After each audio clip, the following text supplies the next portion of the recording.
These are the craziest conspiracies had discussed on Joe Rogan Postcard. In episode 1400 with Tony Hinchcliffe, Rogan dives into Rumsfeld's missing trillions and 9/11 theories. Have you 100%. seen the, I watched on the plane the other day, the Dick Cheney movie with... I haven't heard. It's great, though. Oh, you must watch this. Yeah? What's that called? Cheney? Vice. With Christian Bale, right? He gained like 70 fucking pounds he's for it. Unreal in this movie. He's great at everything he does. He's in a whole nother gear. He turns into this guy, man. And it's so crazy. He's just a guy working for Halliburton. You know, he's running all this military stuff and has all this experience with, you know, politics, but he's really just a business owner. So working Look what he looks like. Incredible. He's That's him. unreal. How many fat guys saw that movie and go, if I just lost weight, I am Christian fucking Bale. Yeah, could be I got that Batman. inside of me. I could be Batman. I got Batman inside of me. I mean, I got these pudgy wrists and fucked up hands, but if I just... Wow. He I got to see it. is crazy in this Is that movie. him with or they're next to each other? Next to each other. Oh, just picture next to each other.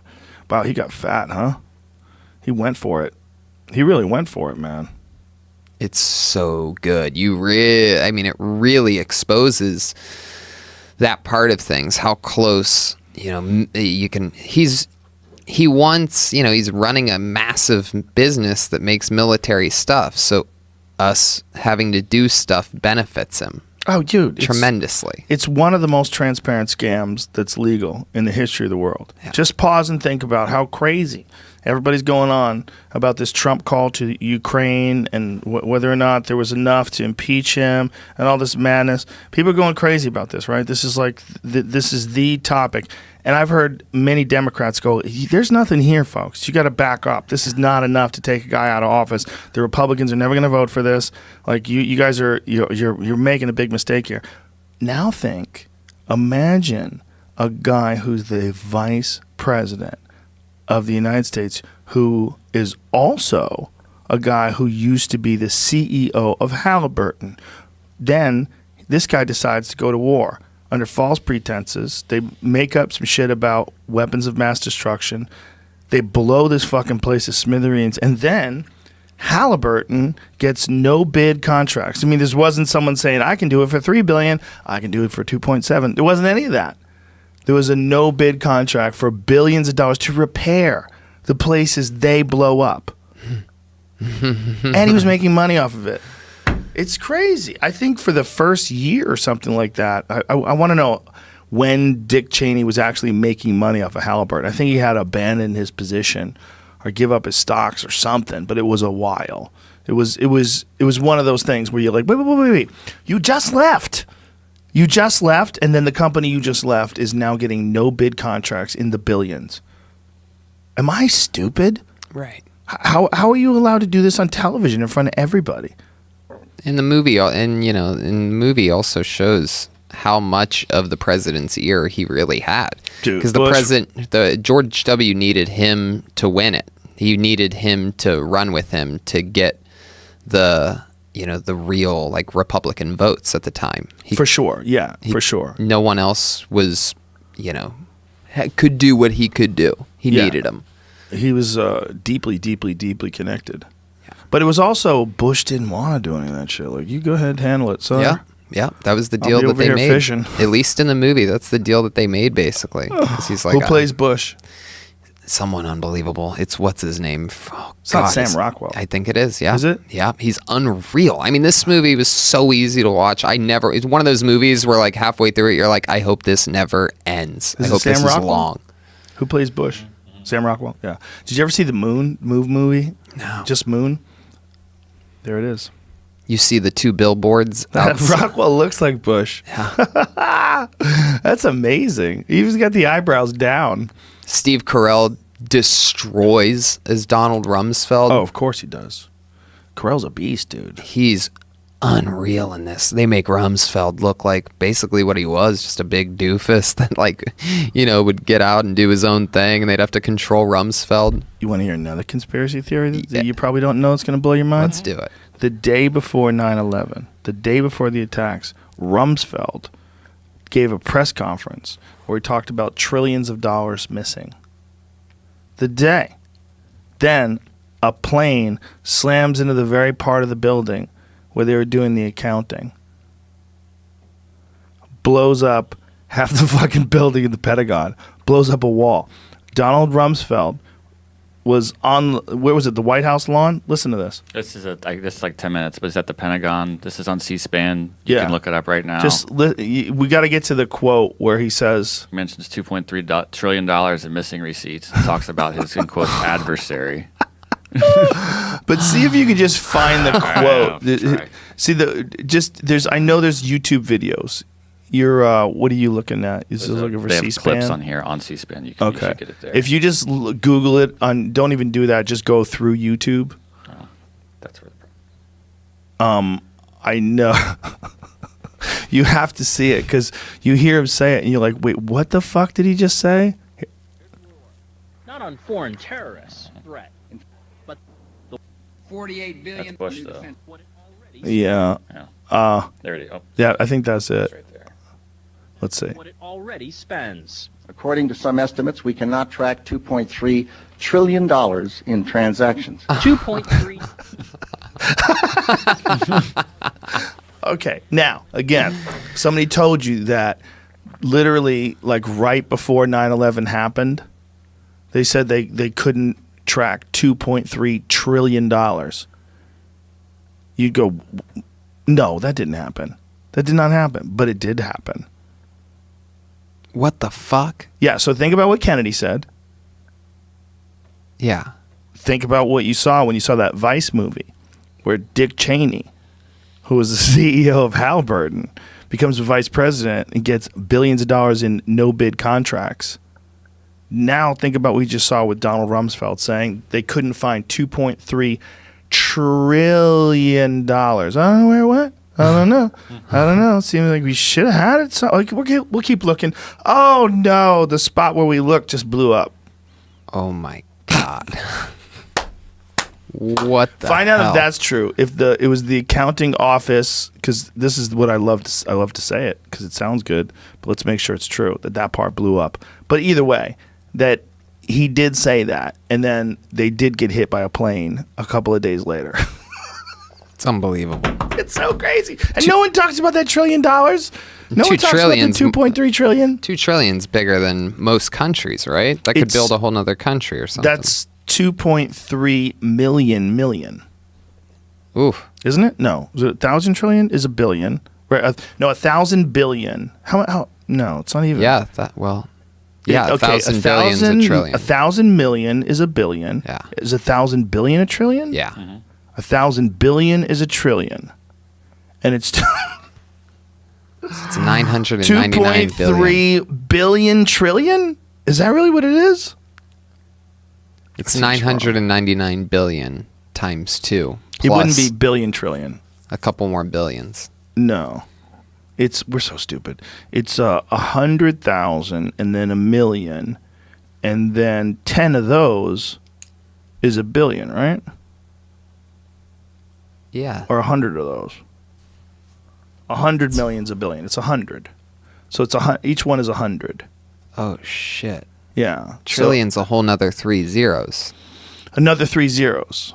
Yeah. That's so much.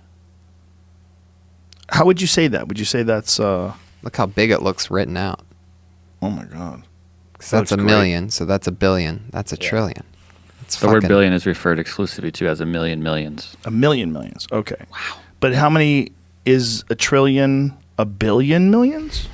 No, it's a million millions. A trillion's a million millions. Uh-huh. Oh, well, what's a billion?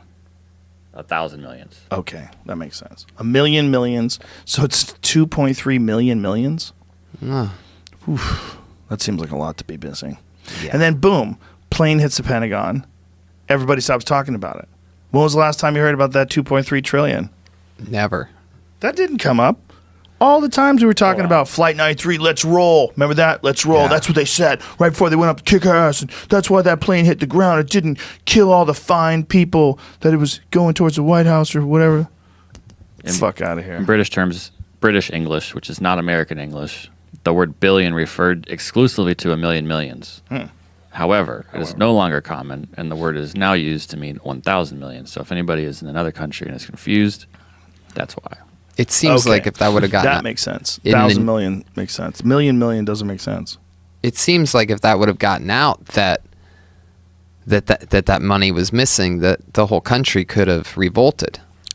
Like, I mean, that's what did you do with our tax money? That's our money, right? But that's a way to steal 2.3 trillion. If you stole 2.3 trillion and want to cover it up, start a war. Right. I mean, boom, immediately everybody's freaking out. They can't believe what's going on. I mean, that's what the tinfoil hat brigade would say. What does this say? MSU scholars find 21 trillion unauthorized government spending. Oh my God, this is recent. 21 trillion in unauthorized government spending. Defense Department to conduct first ever audit. Oh, they've never audited before. Why would they audit? They just get free money. They're not like a regular company, right? The Defense Department's not like a company where like all the stockholders are going, "Hey, fuck face, what are you doing? I got 100,000 shares of your stupid fucking company. Your CEO's running into the ground." No, they don't even have to audit. They don't do shit. They just take that chata. Oh, we're missing, 21 trillion, whatever. I don't even know what that is. Is that 1,000 million billion or something? 21? Whatever. Come on. It doesn't even include the last 4 years. That's just Come on. So the last 4 years we've been good. Don't pay attention to that. Last 4 years we haven't misspent at all. That's what Kennedy was talking about, literally. Not saying that anyone, I'm absolutely not saying 9/11 was an inside job. I don't think it was. But I am saying that when things happen and disasters take place, people capitalize on those disasters. And if it's possible that someone was going to set something up, some sort of an attack, and they're going to do it because they were in the process of stealing something or were going to steal something, it would have to be a lot. I'd be like, wait a minute, what are they going to do? How much money would it be worth it to start a war? That might be the number. 2.3 trillion, that might be the number. Like if you're like, how much would it cost to start a war if you're evil anyway? Would you start a war for 100 million? Man, I can't spread that thin enough. I gotta grease a lot of palms. We're gonna start a war. Why are we starting a war? What's going on? Well, we gotta get this fucking oil, man. And I don't know how to do it. I'm thinking I don't like the World Trade Center. Let's just. This is hilarious. I just Googled how much have we spent in Afghanistan. You want to guess how much that number equals out to? Okay, I'm going to guess. Whoa. Ever in Afghanistan? No. This says published. The thing I just found, which I was going off of, Congressional Budget Office report published in October 2007 said, this isn't a potential spending. Don't give us the number, this though. This is potential spending then. This is potential what they wanted to spend as of 2007. What they wanted to spend? Planned to spending. Well, how much did they spend? Did they spend more or less? I think they spent way more. Okay, let's just guess. What do you think the number is? Jeez, this is a tough one. In Afghanistan? Only in Afghanistan? That's what it says. Actually, it says Iraq and Afghanistan. Iraq and Afghanistan. I'm going to go with $113 trillion. Whoa, that's a lot. That's a lot. I'm gonna go with 100 billion. What is it? They conveniently planned on spending $2.4 trillion. Wow. Which is a very convenient number after we lost 2.3. But they've spent closer to like 6 or so. Dude, this is the worst. This is like if you check somebody's accounting books and they just have stick figures with googly eyes drawn on it. The fact that it's the exact same amount of money. Like, what are the odds? Yeah. That is so crazy. But it's not like... Oh, we covered it up good. They'll never... Imagine that's your laundering. That's your money laundering. War. It's not, but it is, right? Like if you are someone that makes weapons and you have a huge contract with the Defense Department and you have the ear of the Defense Department and you guys play golf and shit and you dress up like druids and burn an effigy, worship Moloch, the owl god, and you start talking and you say, hey man, what do we got to do to keep this fucking, I got these tanks I'm making. They are a motherfucker. Wouldn't it be great? Try them out. I'll tell you what, I got a deal for you. And they just walk around playing golf, talking shit, and the next thing you know. Episode number 1930, Joe Rogan and Adam Curry discuss about Antarctica secrets, CIA experiments, and massive global conspiracies. I would not shock you, Joe Rogan. I wouldn't shock you either, I would be brother. like, fuck, you can kill me. I'm Yeah, not going to fuck shock you, Joe man. Rogan. We can probably establish that the world is fake. Everything we thought is fucking fake. There's a lot of stuff that's fake. It's pretty much all of it's a scam and aliens. Possible. Latest thing is, I'm bringing it to you straight from the front lines, Oh Joe. boy, 11 months ahead, always. Clones. Trump is a clone. He's not the real Trump anymore. Everyone's a clone. Kanye West calls Twitter chief Elon Musk a half Chinese Nice, clone nice. engineered like Obama. Boom. Musk says he's taking West's comment as a compliment. That's great. That's great. How old is Egypt really? And then they take some of your own blood. They mix it up with some, I think, pig blood and maybe some Uyghur bones or something. Who knows what who knows? We're the last of the Mohicans, Adam Curry. Everybody else Go is hunt gonna some live in deer the with a bow. Matrix. Everybody else is going to be completely connected. And within 50 years, there'll be no one left. Everyone's going to be a computer. We're all going to be intertwined into some weird network that's wireless. All minds connected. And you have to opt in. What are you going to do? Walk around naked? Put some clothes on. Everybody has clothes on. What do you do? Walk around with no wire in your head? Everybody has a wire, Adam. Yeah. Get that wire. Yeah. The wire's so much better than not having the wire, and you protect others. Oh, it's, Yes. that's right. If you get a wire. And it's good for protect Ukraine. others. It's good for Ukraine. It's good for Ukraine. It's good for. It's the nitrogen. They say nitrogen is there's too much nitrogen in the soil, and that is hurting a certain type of frog. I kid you not. That's the excuse, but that's not really what's going on. What is going on? The Netherlands, they have a lot of food technology. There's an €8 billion a year business with Royal DSM. Used to be a chemical company. They switched into the number one manufacturer of taste and texture products. So your fake meat, your fake chicken, your fake everything will taste and the texture will be just delicious because of that company. And so the thing they need to do is get rid of the cows, get rid of the cattle, get rid of the animals, because that's going to be like one big bedroom. There's the Tri-Cities project, and if you've ever heard of that, it'll be the Netherlands, Belgium, I think part of Germany, and that's where people will live in these 15-minute cities. You're just going to be a body that is useful for money, like we talked earlier. Like as long as you have people who are around who can keep going, then you have a business, and the business is just the people, it's money. It's all about money. They don't care. Proactively trying to get rid of these farmers because they're the competition. Yeah, I mean, it's a done deal. I mean, it's fucking over. It's done. And this is a United Nations Codex Alimentarius. This has been going on for 50 years. I heard about that they're trying to use climate change as a reason to keep people connected to these very small areas. Climate change is the excuse for everything. It's the reason why you got to eat fake meat. It's the reason why you can't fly. It's wild, right? Because we're not going to... Flying will be something only for the rich. Beef will be only something for the rich. All this shit is happening. It's really... I'm 11 months ahead, Joe. Yeah, you're always 11 months ahead. We talked about this before. I don't think everything's going to go to shit in 11 months, but it's happening. Yeah. Is there any way to stop it, though? Or is this just inevitable? Is just what happens before we get hit with a fucking asteroid? What happens? Here comes Adam's answer. Cool. Pray. Pray to God. I don't know any other answer. I don't know any other answer. Arctic is really where the action is. I'm kind of the mindset that when we brought all the Germans over, Operation Paperclip, it's where von Braun and everyone came over.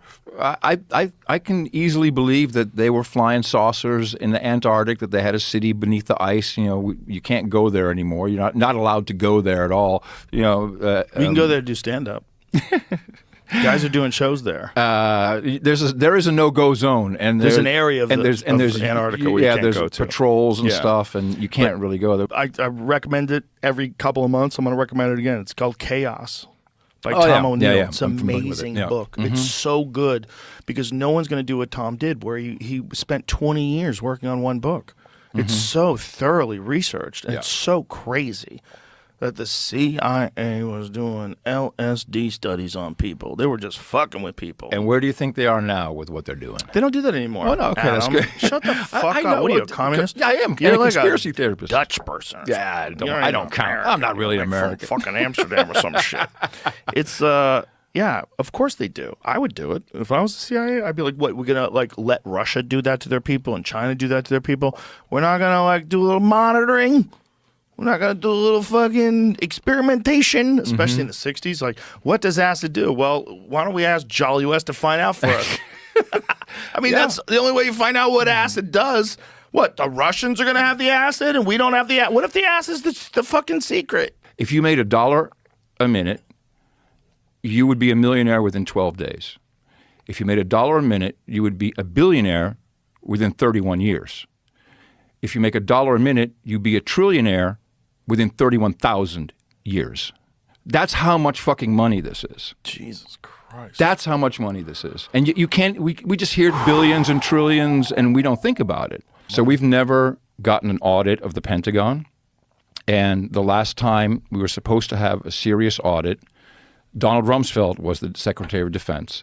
And on September, he comes out and he says, there's $2 trillion we can't account for. That was September 10th, 2001. Yes.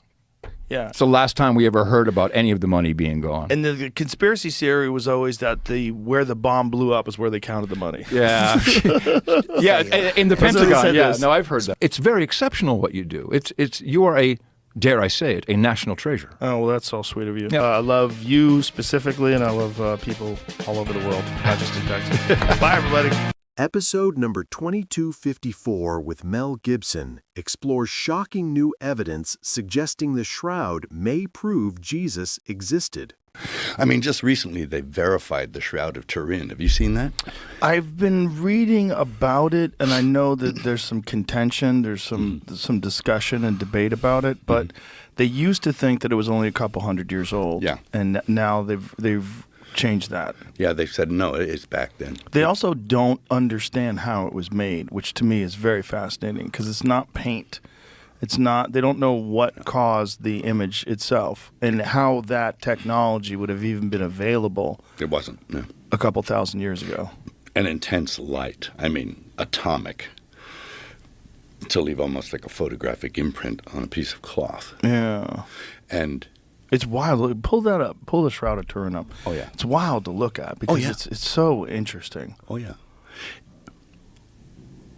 And you can see it, that it depicts a first-century Hebrew male because the hairstyle was from the first century, and a Hebrew hairstyle, that he was about 6 feet tall, that he was completely scourged all over his body. He was crucified. That's yeah, it there. the one on the left the one on the right is just like an artistic rendition. AI recreation. That's the face. Yeah, click on that one. The face. Yeah, that's good enough. Get that Yeah. large. That's Yeah. fucking crazy. Yeah, yeah. Scourged, beaten, Yeah. the wounds on the thorns, the hands, the feet, and the scourging. And the hairstyle was from the first century. And the pollens that they found in the cloth were from that region. Yeah. Also, the weave was a first century weave that was typical. And another guy, an archaeologist who I knew who actually translated the Passion into Aramaic, told me that if you look close, you can see the image of a Tiberius coin marks on the eyes. Now, I don't know if that's real or not. I've never actually checked that, but that there's images of Tiberius on the coin. Because they would put the coins over the eyes. Yeah. So that would date it. But they have now verified that it does actually go back to that time period. For a while, they were testing pieces that had been repaired in the 13th century or, you know. So. What is the latest on that, Jamie? Can you see, like... I was trying to get that. I have 2 different articles from within the last 6 months saying the opposite Smithsonian things. So yeah, I was opposite, gonna of course. dig into which one sounded the most accurate. Well, it's such a crazy thing to even try to verify. Like, what are you saying? You're saying that this is really the shroud that Jesus was covered in? So you're saying Jesus historically absolutely did exist, and we think that this is the shroud that covered him. That alone, people, incredulity, people's immediately their hackles raised. Like, wait a minute, and they just instead of like looking at it objectively, they almost always want to look at it from a point of view of disproving it immediately, dismissing it immediately. But that's that's science, isn't it? You have to sort of you play the devil's advocate, and that's okay. Go for it. Are you aware of Graham Hancock? Oh no, Graham Hancock is he's sort of a historian that has a very he's got a series on Netflix. He's a fascinating guy, and his career started because he was investigating these accounts in Ethiopia of the Ark of the Covenant. Right. And that they believe the Ark of the Covenant is in this one church that's protected by all these monks that wind up getting cataracts and radiation disease and sickness. And they think that it's because they're protecting this Ark of the Covenant, this actual thing, that it's an actual physical thing that's there. And if you touch it, you get zapped. Yeah, and that even being in its presence fucks these people up. Maybe. Who knows? I mean, it's got to be someplace, right? They buried it. They lost track of it. Yeah. But, man, it used to be.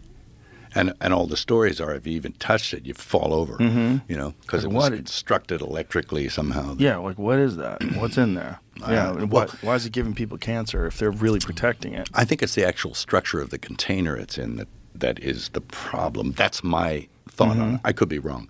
But I think inside it they have things from like when Moses was like manna and, stuff like that they managed to keep from, like, for example, they say that that Golgotha, the place where the crucifixion happened, it's called Golgotha, the place of the skull, because that's where Adam's head is buried. Really? Yes, and that it's also perhaps the same place, and it tells you it's kind of in the same area where Abraham almost sacrifices Isaac. Oh. So it's interesting. Yeah. And it's and the cross, when in any artistic depiction, at the foot of the cross, underneath it is the skull, representing the skull of Adam. Huh. So it's interesting. Yeah, there it is. Yeah. That's the skull of Adam, huh? Yep. Wow. Place of the skull, memory, myth, in the chapel of Adam. What did you find in the Shroud of Turin, Jamie? Both those articles just asked like one person, like one researcher thought it was, another researcher based off of their research said it wasn't. Can you put it to the one that thought it was? So the one who thought it was is like a Does nuclear researcher. A nuclear researcher, Jesus the Christ. The other one was like a AI artist from Brazil. Yeah. So I don't know who has the most. So it says, study published in the journal Heritage. The authors conducted dating work on a sample from the shroud, coming to the conclusion that it may be a 2,000-year-old relic. The shroud, which has long been the subject of intense scrutiny, features a faint image of a man some believe is the body of Jesus miraculously imprinted onto the cloth. While the latest study does not discuss the question whether or not the artifact was indeed Jesus' burial shroud, specifically, the authors did find its age is roughly consistent with his time. Oh. Yeah. I think, isn't the Smithsonian guy all for it? I don't know. Maybe that's him. I don't know. But, yeah. There's for and against. There's always been. Yeah, always. But it's just... But the image is like, yeah, it's pretty crazy. Yeah. Whatever it is pretty crazy. And the fact that they don't know how they made it is also pretty crazy. Yeah. It's not a painting. Nope. They're not exactly sure how it even came about. Yeah. It had to have been some kind of intense light. Well, the thought was that even trying to replicate something like that today would be incredibly difficult to do. Sure. It's like an X-ray vision. Yeah. It's like an X-ray. That's what you really see it in the negative only. Right. It's right. crazy. It's like a negative. Yeah. Yeah. Hey, I buy it. But In episode number 2010, Mark Andreessen explores California's cult history and the wild Laurel Canyon conspiracy. They're historically, California has been the world leader in cults for a very long time. And I would say that has not stopped, and that continues. Did you know that the building that I bought for my comedy club initially was owned by a cult? Fantastic. It was owned by a cult from West Hollywood called the Buddha Field that migrated out to Austin when they were being investigated by the Cult Awareness Network. God, it's fantastic. Yeah. Are they gone or are they still there? No, they're gone. There's a great documentary on it called Holy Hell. Yeah. You should watch it. It's pretty bonkers. But they're from California. From California. The People's Temple, part of this great story of San Francisco is the People's Temple, which became famous for Jim Jones, where they killed everybody, killed everybody with poison Kool-Aid in the jungles in Guyana. That was a San Francisco cult for like a decade, right, before they went to the jungle. And everybody talks about the jungle. Nobody talks about the San Francisco part.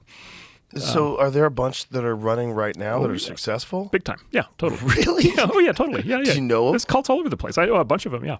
Wow. Yeah, yeah. And how are they run? Well, some of them are older. There's two sort of groupings. There's sort of 60s cults that are still kind of running.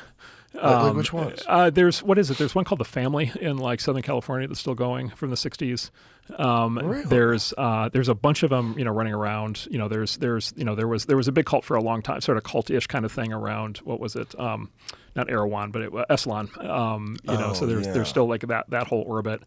That's the psychedelic groups. All that stuff, yeah. That's from the 60s. And then there were a bunch of sort of tech cults in the 80s and 90s with names like the Extropians.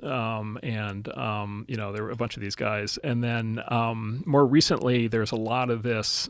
You'll hear these terms like rationalist, post-rationalist, effective altruism, existential risk. Long-termism, they sometimes say. And what you find is the people associated with these tend to be very smart. They tend to be very prolific. They tend to do a lot. Many of them are involved in tech, and then they end up with, let's say alternative living arrangements, alternative food and sex configurations, and lots of group-oriented, behavior. And it's like, what's the line, right? What's the line between what's the line between a social group that all lives together, that all has sex together, that all eats the same foods, that is not a cult, that engages in lots of at some point they start to form belief systems that are not compatible with the outside world, and they start to kind of go on their own orbit. Do they generally have a leader? There are generally leaders. There is a pattern. I think he talks about it in the book Chaos. There typically is a pattern. It's typically a guy.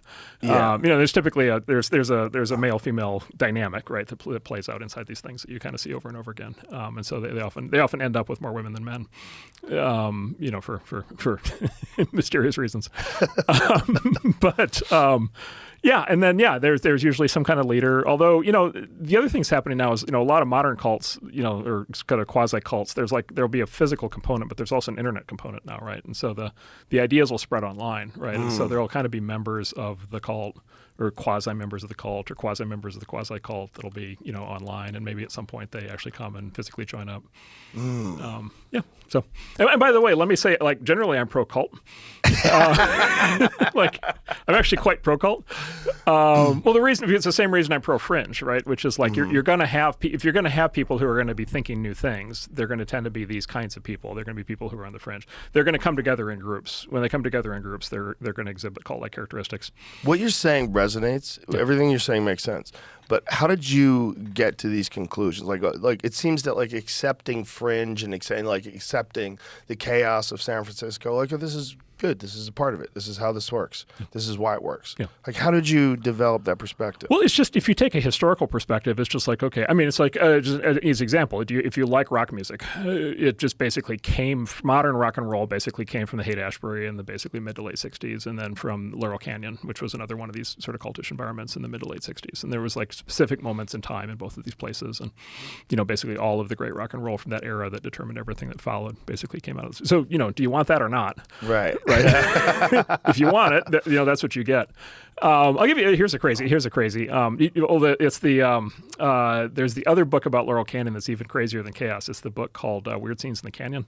Okay, you would love this one. So Laurel Canyon was like the Haight-Ashbury of Los Angeles, right? So Laurel Canyon was like the music scene, the sort of music and drug and hippie scene of Laurel Canyon is actually where the hippie movement started.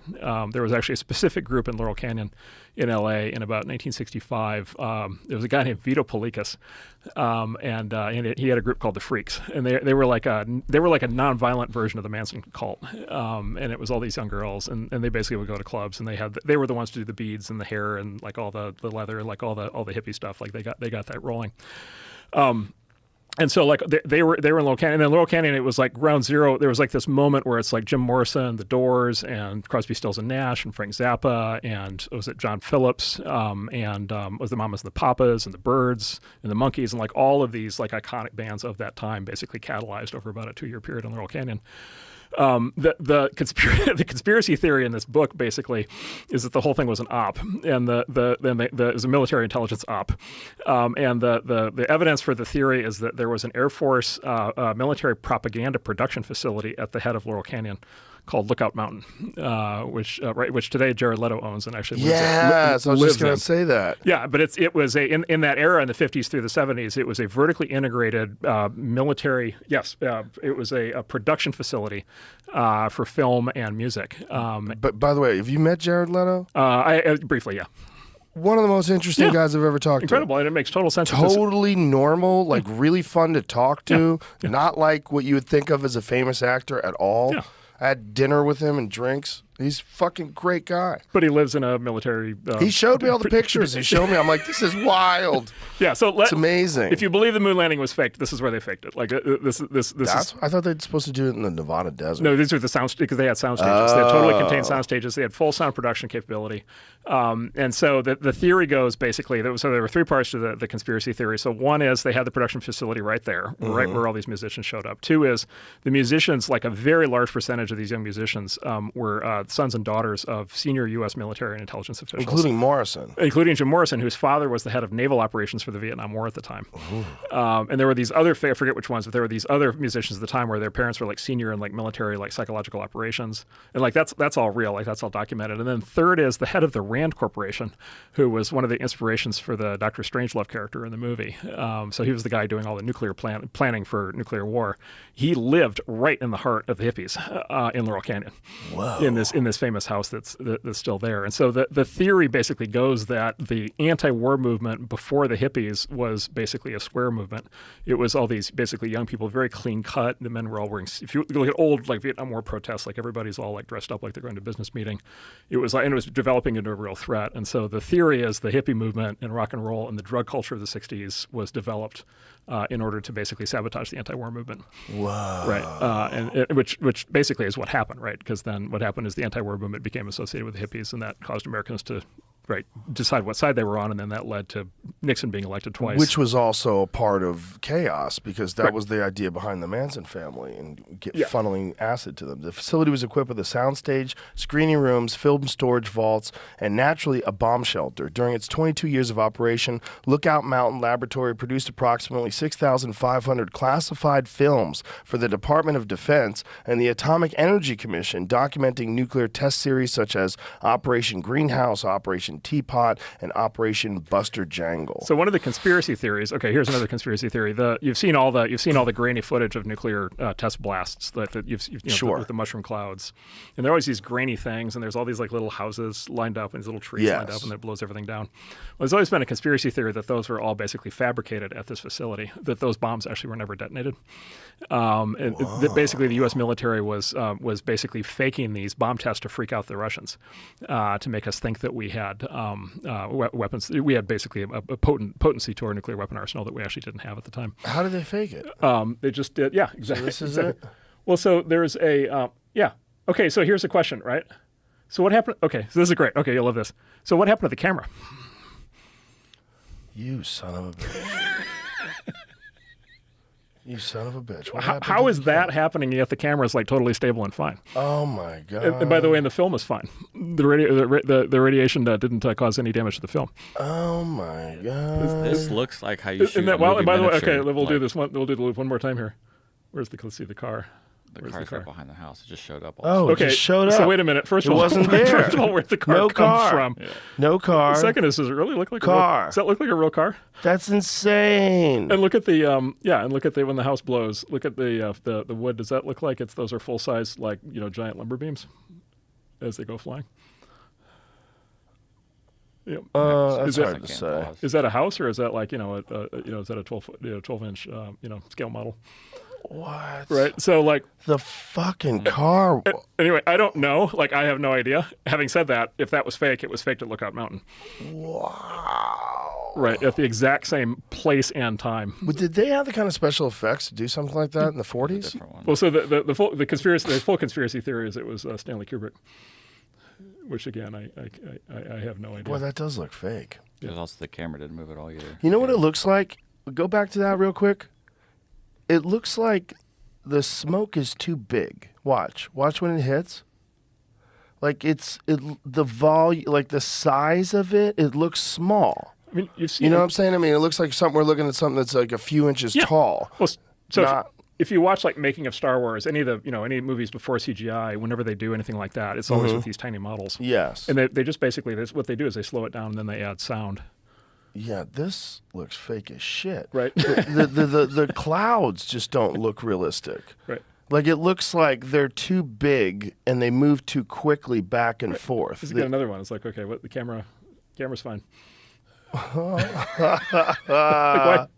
that's hilarious. Oh, there's a good. Yeah, here we go. Okay, there maybe the camera got. Okay, but even still, the camera got knocked over and not destroyed. Is there a like some sort of a response to that? Have they come with some sort of an explanation? Not that I know of. That seems so fake. Yeah. Wow. So, who can tell? Does that make you wonder about other things? Well, I mean, it's like in our time, right? It's like how much stuff do you read in the news where you're like, okay, I know that's not true. Right. And then you're like, okay, everything I read in the history books, like I was told it was true. It's like, yeah. It was definitely that one though was really weirdly compelling. There's another video of them setting up these houses, which I mean, I guess you could make after the fact and say this is fake, but this is here them setting it up. Yeah, you just do the real size houses. Do the sleight of hand. Huh?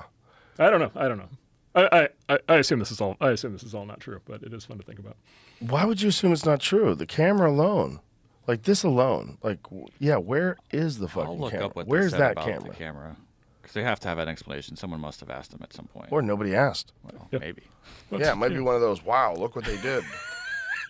We know the Soviets did it too. Yeah. Yuri Gagarin, when he was in that capsule in space, you can clear, if you see the actual capsule and then you see the film footage that was supposedly of him in the capsule, there's like two different sources of light. There's shadows. The camera somehow or another is in front of him, this big-ass camera. There's no room in the thing. Like, they filmed it afterwards, and it looks fake.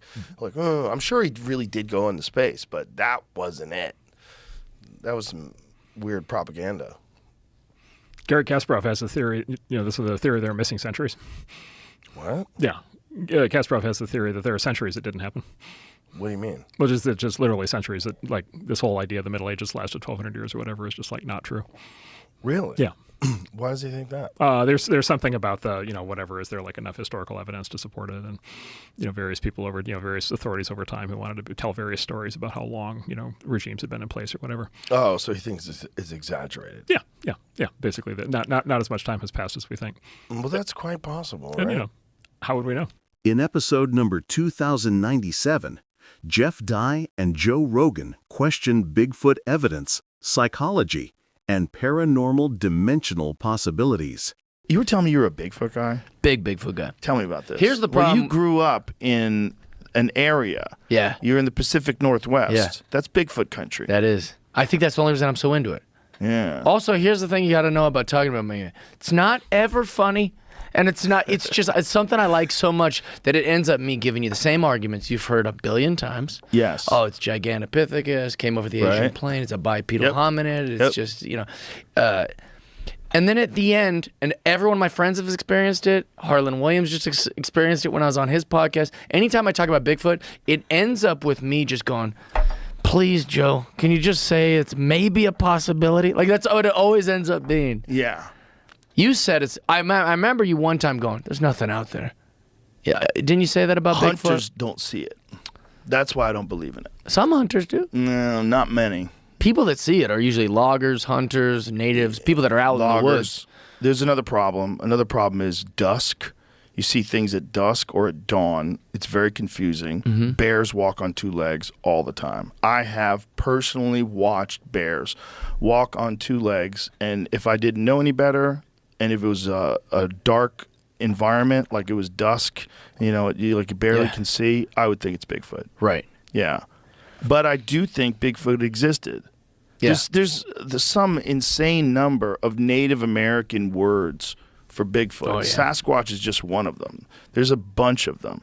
There's a bunch of Native American words for this one animal that's fake, but all the other words they have are for real animals. They don't have a bunch of dragons. They don't have like mythical creatures in Native American mythology, but they do have this one giant man thing that definitely existed. At some point. At 100%, Gigantopithecus was a real animal. It was 8 to 10 feet tall, bipedal hominid. It was a huge gorilla-looking primate that died off somewhere around 100,000 years ago, but they don't know really for sure. 100,000? Yeah, but they don't know for sure.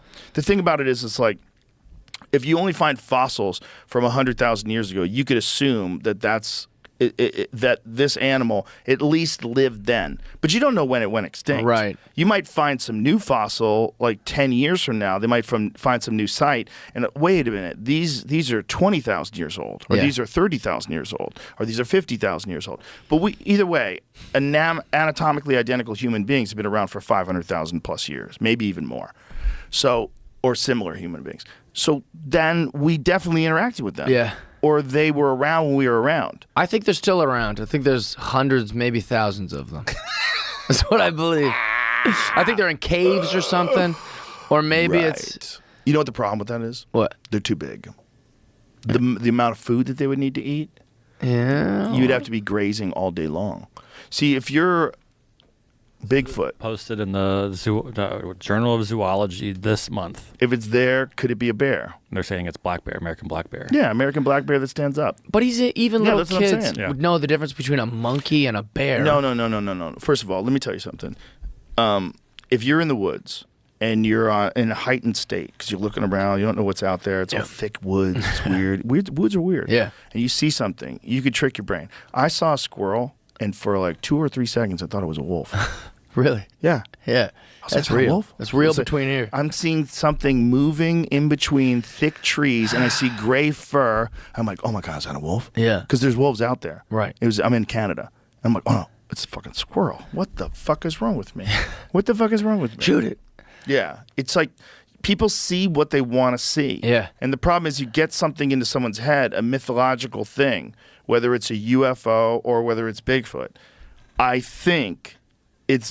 think the world is way more slippery than we like to think. And I think there's states of consciousness that people can achieve during high anxiety levels, definitely during the use of psychedelic drugs. Yes. Sometimes during weird states in their life, like near-death experiences, loss of a loved one, extreme emotion, a lot going on, a lot of anxiety and fear, like you would have if you're in the woods. Sure.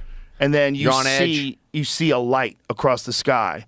And it might have been just a meteorite. Right. But you're in the wrong headspace to Yeah. see that meteorite. And you just freak. Yeah.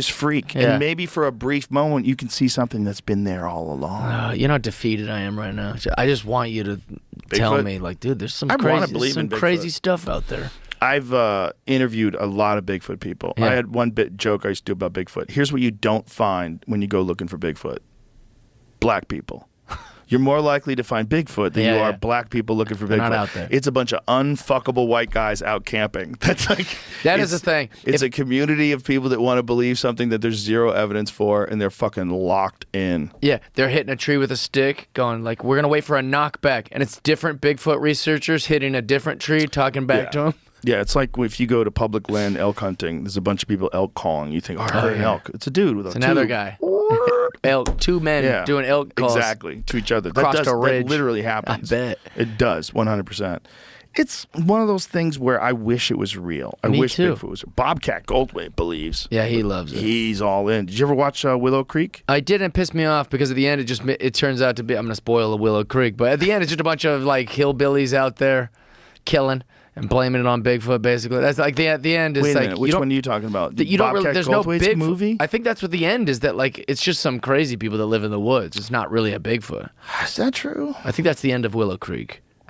I don't remember how it ends. Because they kind of have this one kind of like Blair Witch like shot, and it's Yeah. just a bunch of mountain people, which is the scariest thing you'll find in the woods. People. Well, that's that. People that want to be off that grid. People There's that documentary Sasquatch. Did you ever see that? It's like a documentary series. Yeah, and it turns out just to be the cartel. Yeah. Not the cartel, but like weed people. Weed people killing other. Blaming it on a Bigfoot, framing it to look like a Bigfoot's out there. Yeah.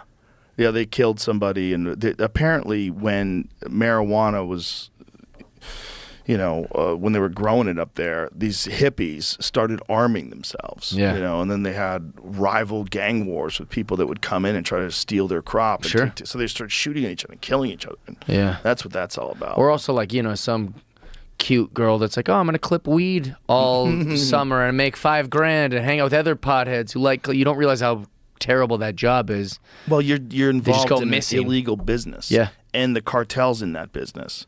Like, I had a friend who found a cartel grow operation on a ranch.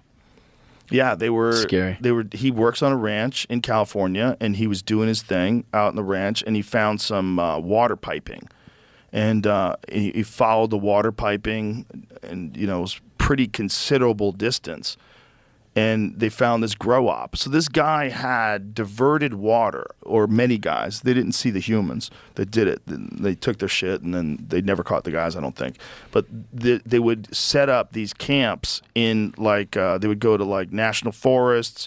Apparently it's big in Northern California, where they go deep in the woods. They backpack in, and then they have a massive grow op on public land. Yeah. And they just get it till the time it's ready to harvest, and then they get out of there. But if someone interrupts that, if they get in the middle of that, they'll kill them. Right. Like, these are cartel guys. Yeah. So my friend John Norris, he's been on the podcast before. He was a game warden, and he found a creek that had been redirected, and he thought maybe a farmer had did this. Like, what's going on? Maybe someone put an illegal dam on this. They follow it, and they find this crazy grow op with the cartel and guns, and so he winds up, instead of just being a game warden, now all of a sudden he's got a tactical team with attack dogs. Crazy. And they're running in fully armed with flak jackets on, having gunfights with the cartel in the woods over weed. Yeah. I will say that's the most frustrating part about the Bigfoot subject is you got guys who really no, I think an ape could, a pod of apes could live out here and this thing. And so you'll start to, guys like me will be like, yeah, this makes good sense.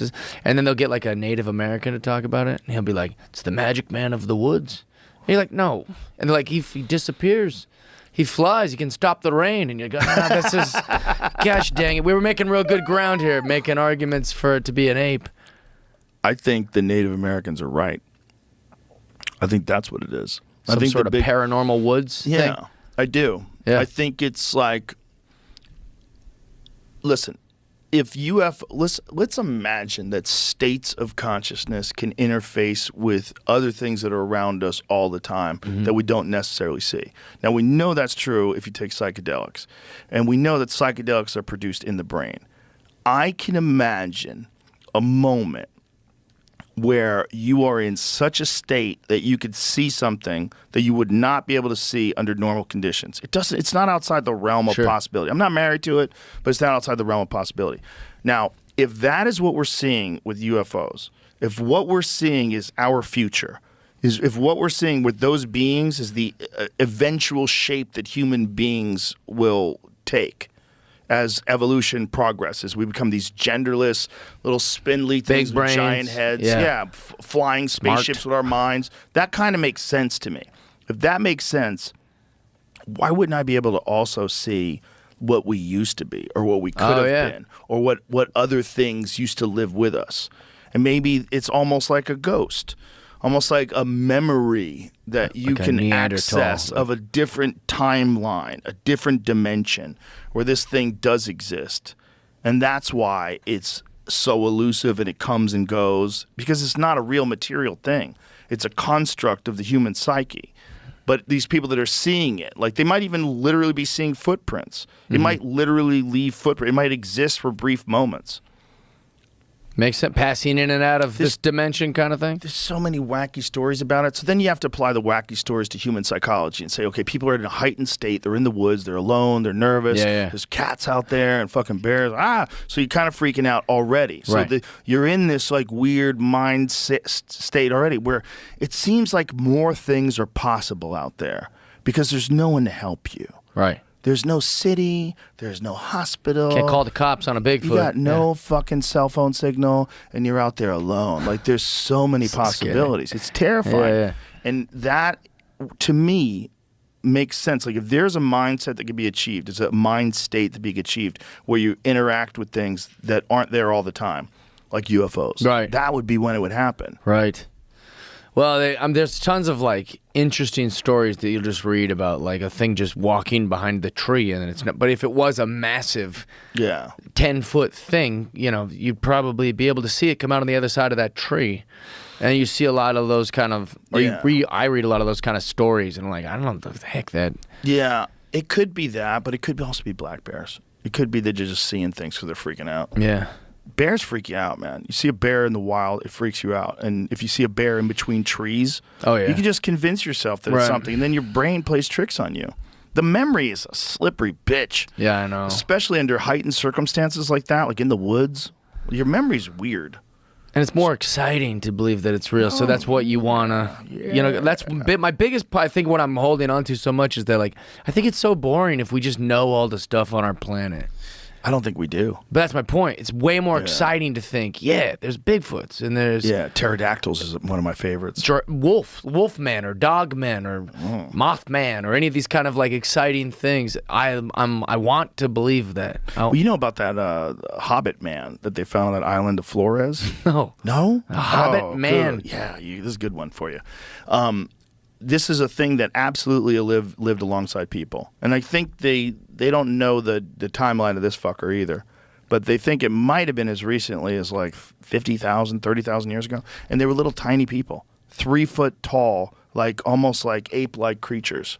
That's what they looked like. Yeah, see? Like a little baby Bigfoot. Yeah, well, like little hobbits, man. And they lived on this island. And they were like a different branch of the human chain that lived alongside Homo sapiens. Yeah, you see that? You just think you see a juvenile Bigfoot or something. Yeah. Well, there's people that have cited these things in other parts of the world still to this day. They still claim that they exist. Episode number 2366, Sam Tripoli dives into secret silverware airships rumored to reach 200 miles per hour. They've had crafts since before the Civil War. They were building crafts that went 200 miles an hour. Okay, who's they, and where'd you Well, hear the about U.S. this? government- Before the Civil War. Yeah. So before 1865. Yeah. They had crafts Yes. that could go 200 miles an hour in the air. Yes. Who made them? You could look it up. Pre-Civil War aircrafts. There was a bunch of like German scientists in America that were working with the U.S. government. So this predates Orville Wright.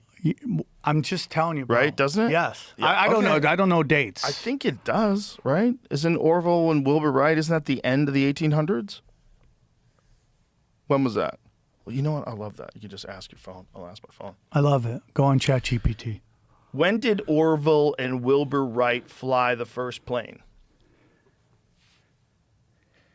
1903. So you're telling me that in 1865... Yep. I'm telling you. In 1865, they had flying crafts. Well, as long as you've done multiple shows on it, it Brother, must be true. I'm the truth, okay? Where the fuck did you hear this? I had two guys, Joseph P. Farrell was on, and he's like amazing. And he was breaking down that there were... What is Joseph P. Farrell's area of expertise? Hidden history. He does a lot in religion, particularly. Is he self-taught? No, he's really a great interview, man. I believe you. I mean, is he self-taught? Does he have like a Will you look it up real quick? Yeah. Education in this stuff, or is it just... He's written like 1,000 books on it. 1,000? That's a lot of books, dude. I can barely read one book. I'm stuck on Alexander II right now. And what is he saying? He's saying that in the pre-Civil War and during the Civil War, they had crafts that were traveling at 200 miles an hour. Okay, and you can find pictures of it on the internet.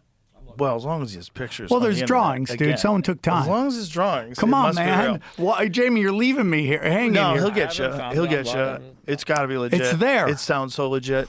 Will you look up Why tinfoil would hat they Joseph P. wait Farrell? so many years before they flew the first very primitive plane that could barely get off the ground, and credit those guys with developing the first plane? You didn't say plane. You said aircraft. Oh, that's true. Thank you. Oh, so is it like a blimp? I'm trying to dig down. Listen to Jamie getting all pissy. I'm just saying, it could not be a plane. Mom, Dad, stop. It's true. It's true. No, it's a good point.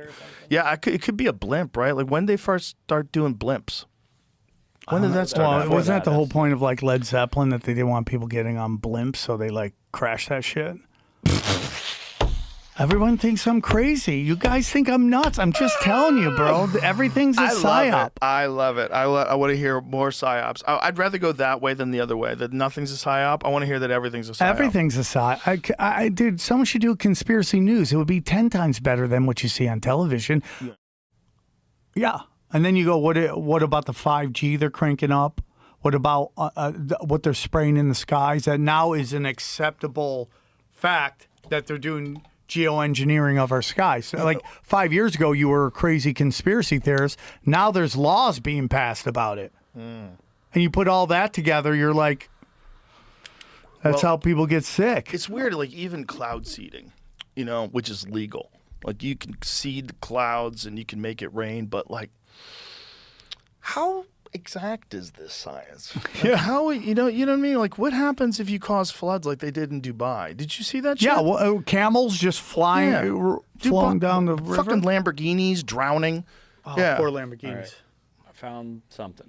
Tell me something. Nothing about 200 miles an hour, but I found multiple things talking about aircrafts, including helicopters used by the South.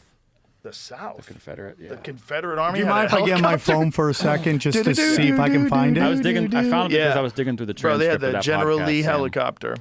Here's the transcript where he's talking about the history with his friend Beasley or something like that. Who was saying this? The guy Sam was talking about. What is his name again? This is his podcast. What's his name again, Sam?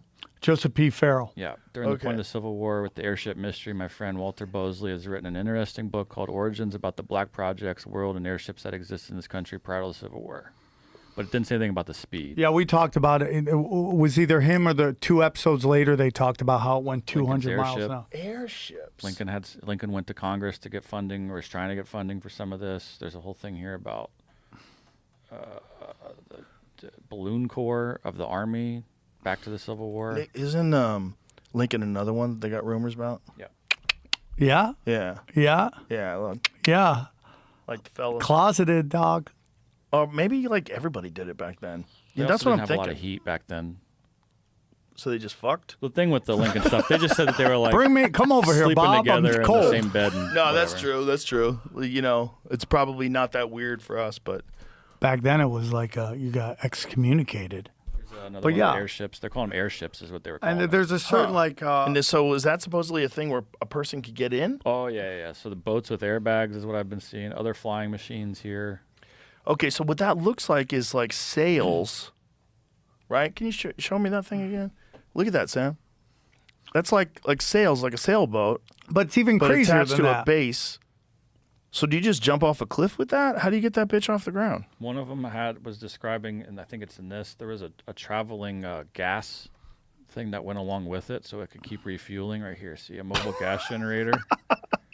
It was accompanied by a wagon consisting of the necessary. Oh my God! See if you can look up. That's crazy. Tinfoil Hat 901. That's the episode, and there's a picture of the craft that they had made. So they're just refueling these balloons with gas. No, but these aren't even balloons, dude. It's like literal like aircrafts that could go 200 miles an hour. Okay, what do they look like? So the reason I bring that up is because if we go, they got these silver cigar things.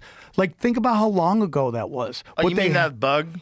Okay, the bug sphere, that whatever flew you want real to do. fast Yeah, in I front mean of the fucking whatever helps Frisbee. everybody sleep at night, But Listen, they man. got the tech. That's it. That's what they had in 2000 in the pre-Civil War. Walter Bosley, he came on, he talked about it. Who drew that? You can find those on the internet. I don't know who specific. The guy's name's up in the corner. That thing can go 200 miles an hour? Yep. What's it powered by? Oh, those are that's it. It's guys with NYMZA arrows and the secret shit. Yeah, I'm dude. I'm I'm retarded, right? I do now. I want to know what that Go thing to is. images. What powered Yeah, that thing? these are them. These are the crafts that they had that they were working on. So a person gets inside that fucking thing? Yep. Look at that. And then there's a propeller back there. Who was working on this? The South? The North. The North. The North and I thought Germany. you said the South. I did. And You one said of the these things South. It said the South had some sort of helicopter. Or something. Oh, the South had a different kind of thing. Yeah. So, but this thing is different. Yeah. Whatever this is. Yeah. So, is it a bunch of fans? I don't know. It looks like a bunch of fans, right? Or propellers, Right. And they had that way back in the 1850s, dude. Look at those guys. You really think that thing went 200 miles an hour? I think somebody lied.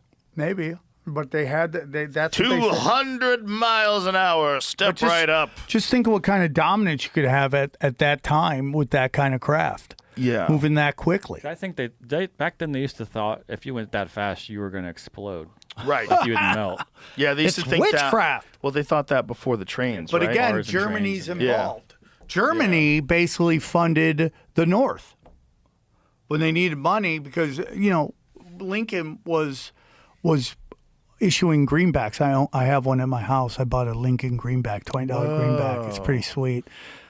I bought it for I forget how much I paid for it, but yeah, that's like one of my favorite things I have. But What is this, Jamie? Oh, these pictures on this fucking The thing. guy's throwing a baby. I don't know what the fuck's going on here. sacrifice. Sacrificing a child for the air gods.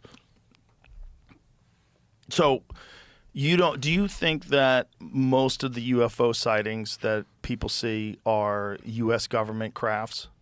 Yeah. So do you think it's back engineered stuff, or do you think we invented all the technology? I think in we those worked crafts? with entities that give us technology. I mean, it goes back to what we talked before about, Admiral Byrd and, that whole thing where I think it was Eisenhower made a deal. And I told you this, and that's where the missing 401 comes from. All the people who disappear in the force, that there's really weird connections between all of them. They tend to be of German descent, of high IQ, and they just disappear in the forest. And Eddie Bravo has a really interesting theory about it, about how there's all these movies about all these people dying in forests and everyone dying in the ocean, to scare you from going out there. Like, I'm afraid of sharks. Like, I don't want to go out in the ocean, but what's going on in the ocean? We see stuff coming out of the ocean all the time. What's going on way deep down there? Well, sharks are real. Sharks and are real. You should be scared of them. I am and the scared ocean of is them. unforgiving. And alligators. And it's a rational fear. Having Right. a fear of the ocean is very Yeah, rational. but Jaws makes this thing boom right in your Right. face, right? Dope movie. When probably before that nobody was thinking about sharks. Well, Jaws is based on a real event, right? These things could apparently go fast because they use an anti-gravity fuel called NB gas. What? What? They had anti-gravity gas in in the Civil War? Yeah, so there apparently was something, this guy, Delishu, the guy who was credited with the drawings, he was in something called the Sonora Aero Club. I also add that they found all this in a junk pile. He moved somewhere in Texas in 1850, and they found it in the 60s, 1960s. Yeah, and they were working with German scientists. Wow. NB gas for lift and propulsion. So it's like some sort of, I guess, secret aero club or a bunch of guys that were into... That's what they're, I guess. But what does that mean, an anti-gravity fuel? I'd like to have someone read that knows what the fuck those words mean. I'm not even sure if it's real. It was just doesn't written sound on like a fuel could turn... Well, because we do it based on our stop timelines gravity. and this notion that we came from cavemen and, that... No, I don't think that. I think there's been multiple civilizations that just keep getting reset and reset and reset. I think that's true. Yeah, Thank you. I agree with that. I think there's a lot of really compelling evidence that shows that. Have you seen Jesse Michael's new video? No. He's got a video on those tridactyl mummies in Peru where he went down there and had them CAT scanned and had them... Dude. Tridactyl? Are we talking Let's go to that. We'll go to that right after this. Ammonia gas, pretty much. Ammonia gas? Well, we'll get back to that. Does it say it's bullshit? I bailed. I mean, it's like, how is it going to defy gravity? Unless you're talking about like just lift, like a helium balloon. Like if that's kind of anti-gravity gas, if you think about it, sort of. But that's not what I think of when I think of anti-gravity. I think of like space tech that allows you to like shoot through giant distances instantaneously, like we hear about from these crafts. But if let's just say this is real, and I do believe it's real, 100%.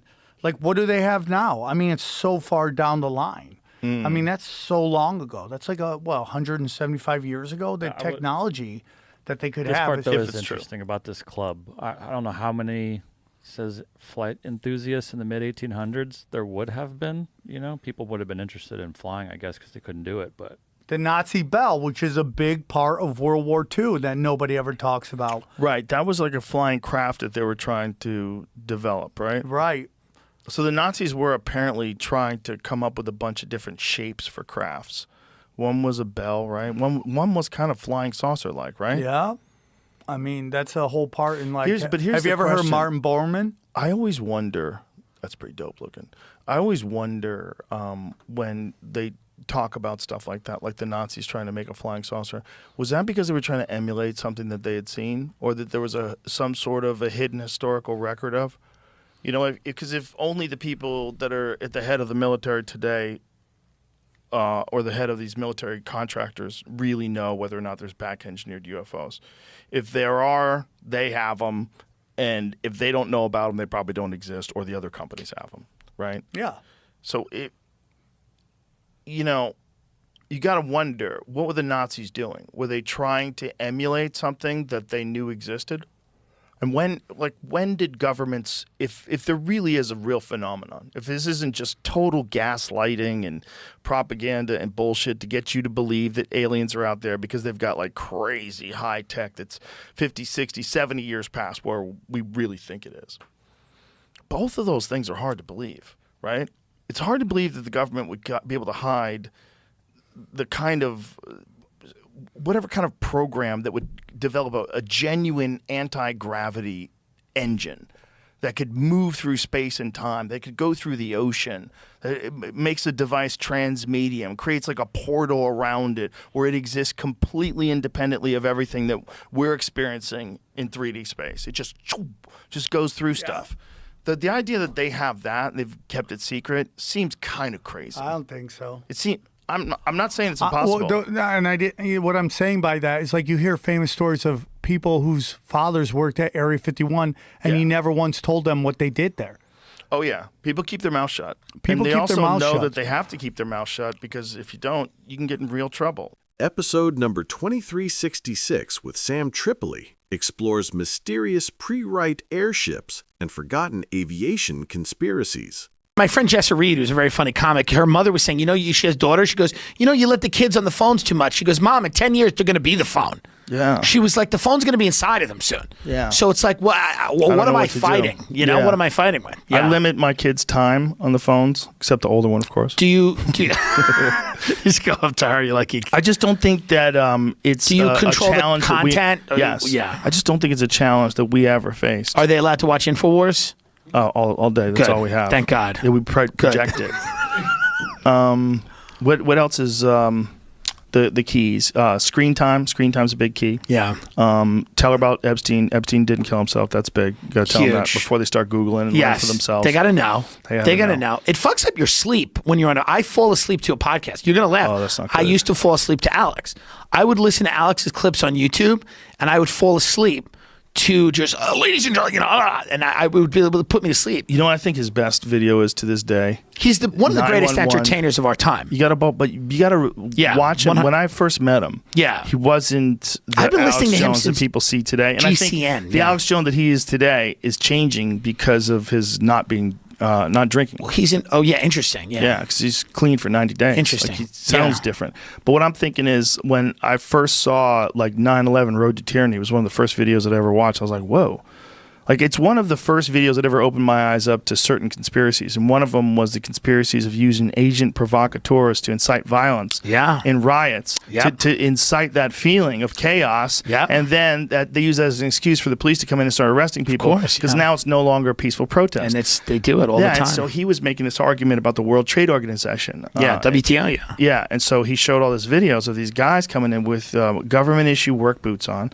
They have like fucking the same soles as like government issue work boots. They're wearing ski masks, breaking buildings, lighting shit on fire, smashing everything, and then the cops come in and clean everybody up. And then they actually made it a no protest zone. Interesting. So a guy went through, or a woman, I forget which, but had a pin with a WTO on it with a red line on it. They told him you had to take that pin off. Yeah, the America. Yeah, well, it's just every protest resistance movement has been infiltrated. The FBI did it, COINTELPRO. They did it with the Black Panthers. They've just done it with everybody. But when he plays that video and you see that, and it's like real clear, and then you hear how it all played out, that all the agent provocateurs wound up going to a safe house, and then the police released them. That's crazy. They negotiated with the police, and the police released them. You're like, wait a minute, what? Yeah. Like, there's not even arrests made? It's probably somebody's job in the FBI to dye their hair pink and, like, go into Portland and start throwing rocks at Ben Shapiro or something. Back then, they were just allowed to wear ski masks and shit. They would just start smashing shit, and you couldn't even know who they were. Yeah. And you just assumed that was... I mean, it's such a crazy way to stop a protest, and I never thought about it until I watched But a this smart video. way, too, when you think about it. It's fucking real smart. These guys know what they're doing. But they've been doing that kind of shit forever. Yeah. That's like standard operational procedure. 100%. Fucking... This is a weird time for conspiracies. It's weird. They've gone mainstream, which is not good. Very dangerous. It's very dangerous. Well, Trump's into a lot of them. He's into a lot of them. Yeah. And I think there's only a small group of people that want a rational discussion about them. Right. People really just want to be emotionally fed. Does this feel right to me? Yeah. And I had a guy call me today. He's a very smart guy. He wrote The Franklin Scandal, which is a book about the original Epstein thing, like the original sex trafficking thing. What's that? Well, The Franklin Scandal was a scandal out of Omaha, Nebraska, the Franklin Credit Union, where there was a guy who was embezzling money, and then he was being investigated for that. But they said he has all this money because he's running an interstate pedophile network, and he's pandering kids to people in Washington D.C. and New York. And there was a headline in the Washington Post or the Washington Times that were like, "Call boys get a tour of the Reagan White House." And this was a scandal with real victims who wanted to testify, and then people started dying. The private investigator they hired, his plane broke up. One of the girls that testified was found guilty of perjury, and then she was put in solitary confinement. They had to use 2 grand juries in Omaha to get rid of this scandal. And it's now it's not as sexy as like a Pizzagate or something because it happened in the 80s and 90s, but this shows you the blueprint for the government, marshaling resources to silence people that were victims of this stuff. This is not new. Congressmen, senators, blackmail being used by intelligence agencies, none of it's new. It was pioneered by the mafia. Intelligence agent Whitney Webb, who lives in Chile, and I've had her on my show. She writes a lot about this stuff. This is, if you want people to talk, you need info, you need leverage. Yeah. There's no more leverage than you having sex with somebody who's underage. Then they own you forever if they have photo, audio, video of you doing that.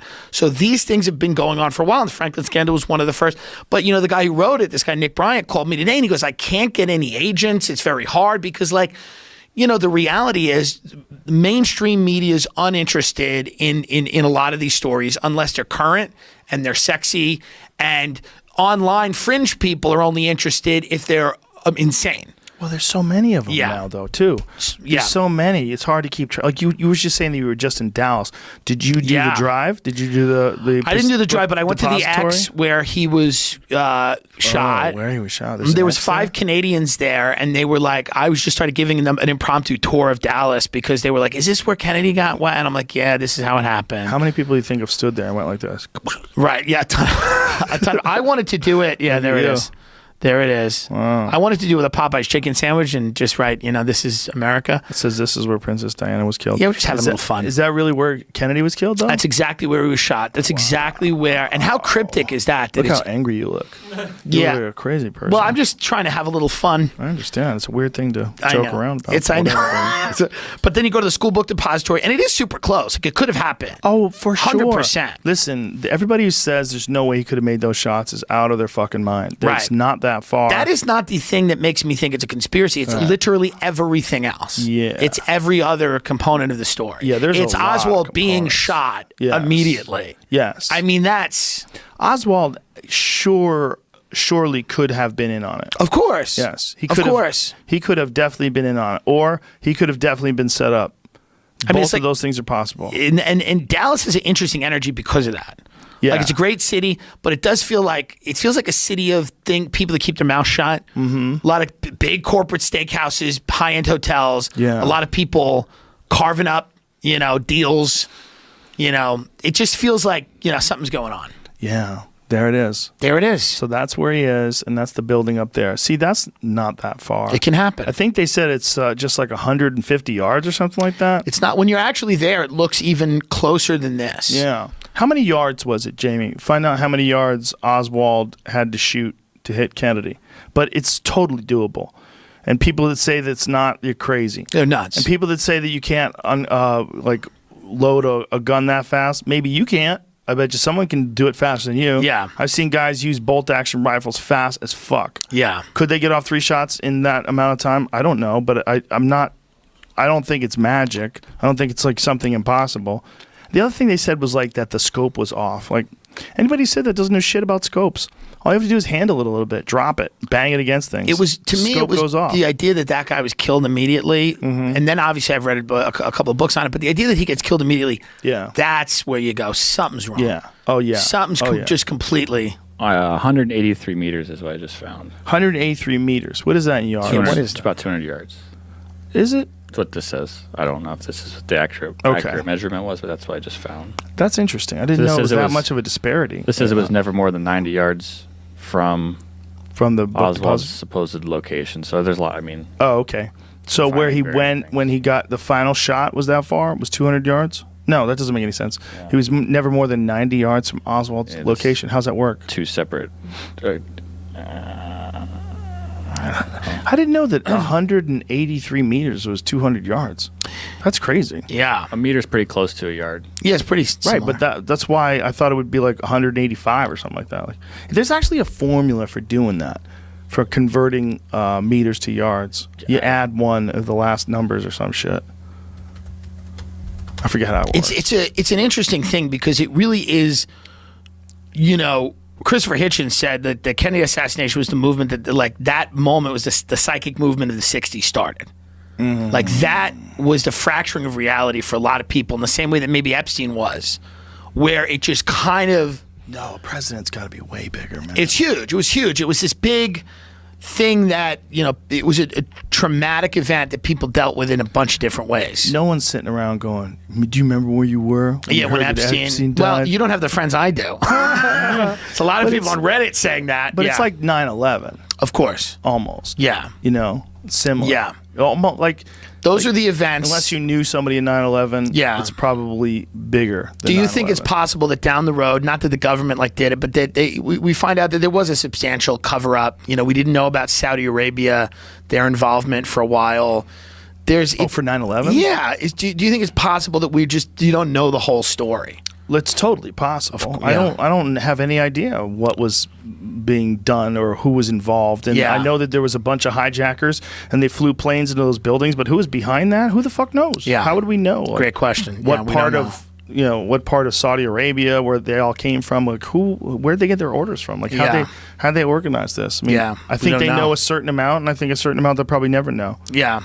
And we'll all go to our death not knowing. What do you think about that one that got shot down? They've shot that Let's Roll one. Yeah, they shot that down. Yeah, Yeah, they said that thing, the flight, the rubbish, the wreckage was scattered for miles. Yeah, I mean, there's no way they didn't shot that down. But there's a lot of things about that day where you look back at it and you go, this is just weird. Yeah, it's weird that a building fell that wasn't hit by anything. It's just weird. I'm not saying it can't happen, but that's odd. It's definitely odd. That's odd. The way it looks is odd. It looks like a controlled demolition. But if you watch the full version, there's a guy who used to be like a full-on 9/11 truther, and then he started then the CIA paying started attention. Paying him. Yeah, and he started just paying attention to the flaws in his way of thinking. Sure. And one of the things that he found out was that the version of Tower 7 that most people see is a version that's very quick. It implodes and it just falls down.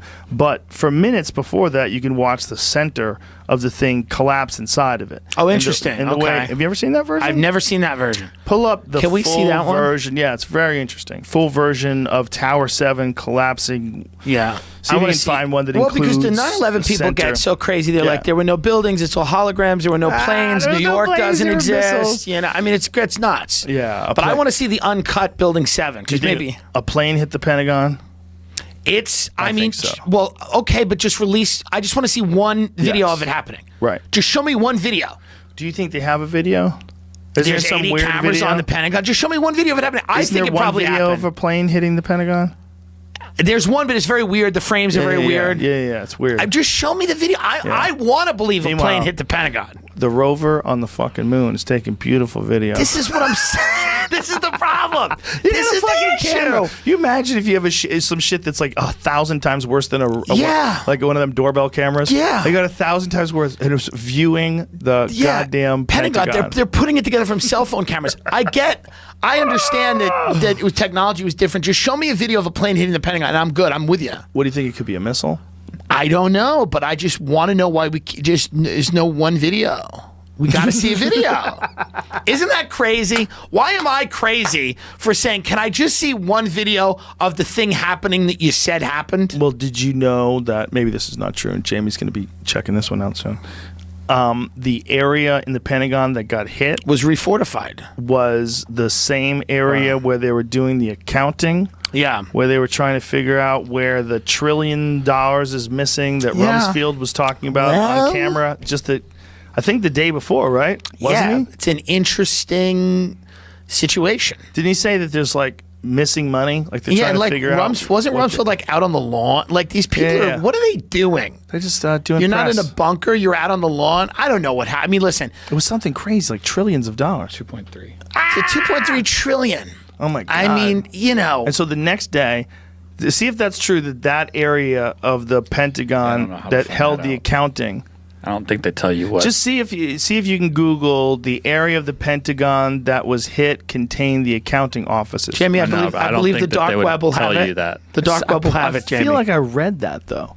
I know I understand your suspicion, but I just like you to just. I'm trying to lie. I heard that Building 7 had a lot of financial records in it. That's what I heard. That's what I heard. And Ron, I don't know. CIA, all the satellite dishes that were pointed at Epstein. Listen, here's the thing with the way I look at conspiracy. I don't want to believe in any of them. Right. That's the whole thing. Like, I want there to be a plane hit the Pentagon. I want it all to be what it is. I have no investment. That we know that a bunch of elites were going to an island to have sex with underage girls. Yeah, of course. They could do whatever. They don't care. We also know, like, hey, how much of this is true? Like, this is a wacky one. Yeah. This is one that if you told your mom, like 10 years ago, she'd be like, Timmy, you're back on the drugs. Yeah. Yeah, she would. Yeah. She'd be like, the fuck is wrong with you? No one's going to an island to fuck kids. Right. But it's the same thing. It's like, now that that's on the table, you look at other events and you're like, well, we don't know necessarily how all of these things happen. No, we don't know. We don't know. We don't know. We just have to go. There's conservative fire companies from Queens, from out by Long Island that, like, because they've gotten sick and stuff, have demanded like a new investigation. And these are not like crazy people. These are people that just go, listen, we're all dying from first responders and things. We just, we want to know exactly what the hell we breathed in and what the hell's going on. Well, it's all the burning chemicals from the basement of the building, right? Wasn't that the idea? Those fires burn forever. I guess that's what it is. Yeah, those guys so many of them got sick. So many of them got cancer. It's horrible. It's horrific. It's really fucked up. Donna Summers died from that. Donna Summer, the disco person? Yep. Well, I don't really care about that. Stop. I'm kidding. Don't. How dare you? I like her. She was amazing. She's great, but was she saving people at 9/11? No. She had an apartment that was near the site of the building. Donna Summer's running into the building. Dude, I think you live down there, man. If you have an apartment down there and you're you can't still move, fucked. You're breathing that air, man. Interesting. She died of lung cancer, I think. I thought she was a smoker.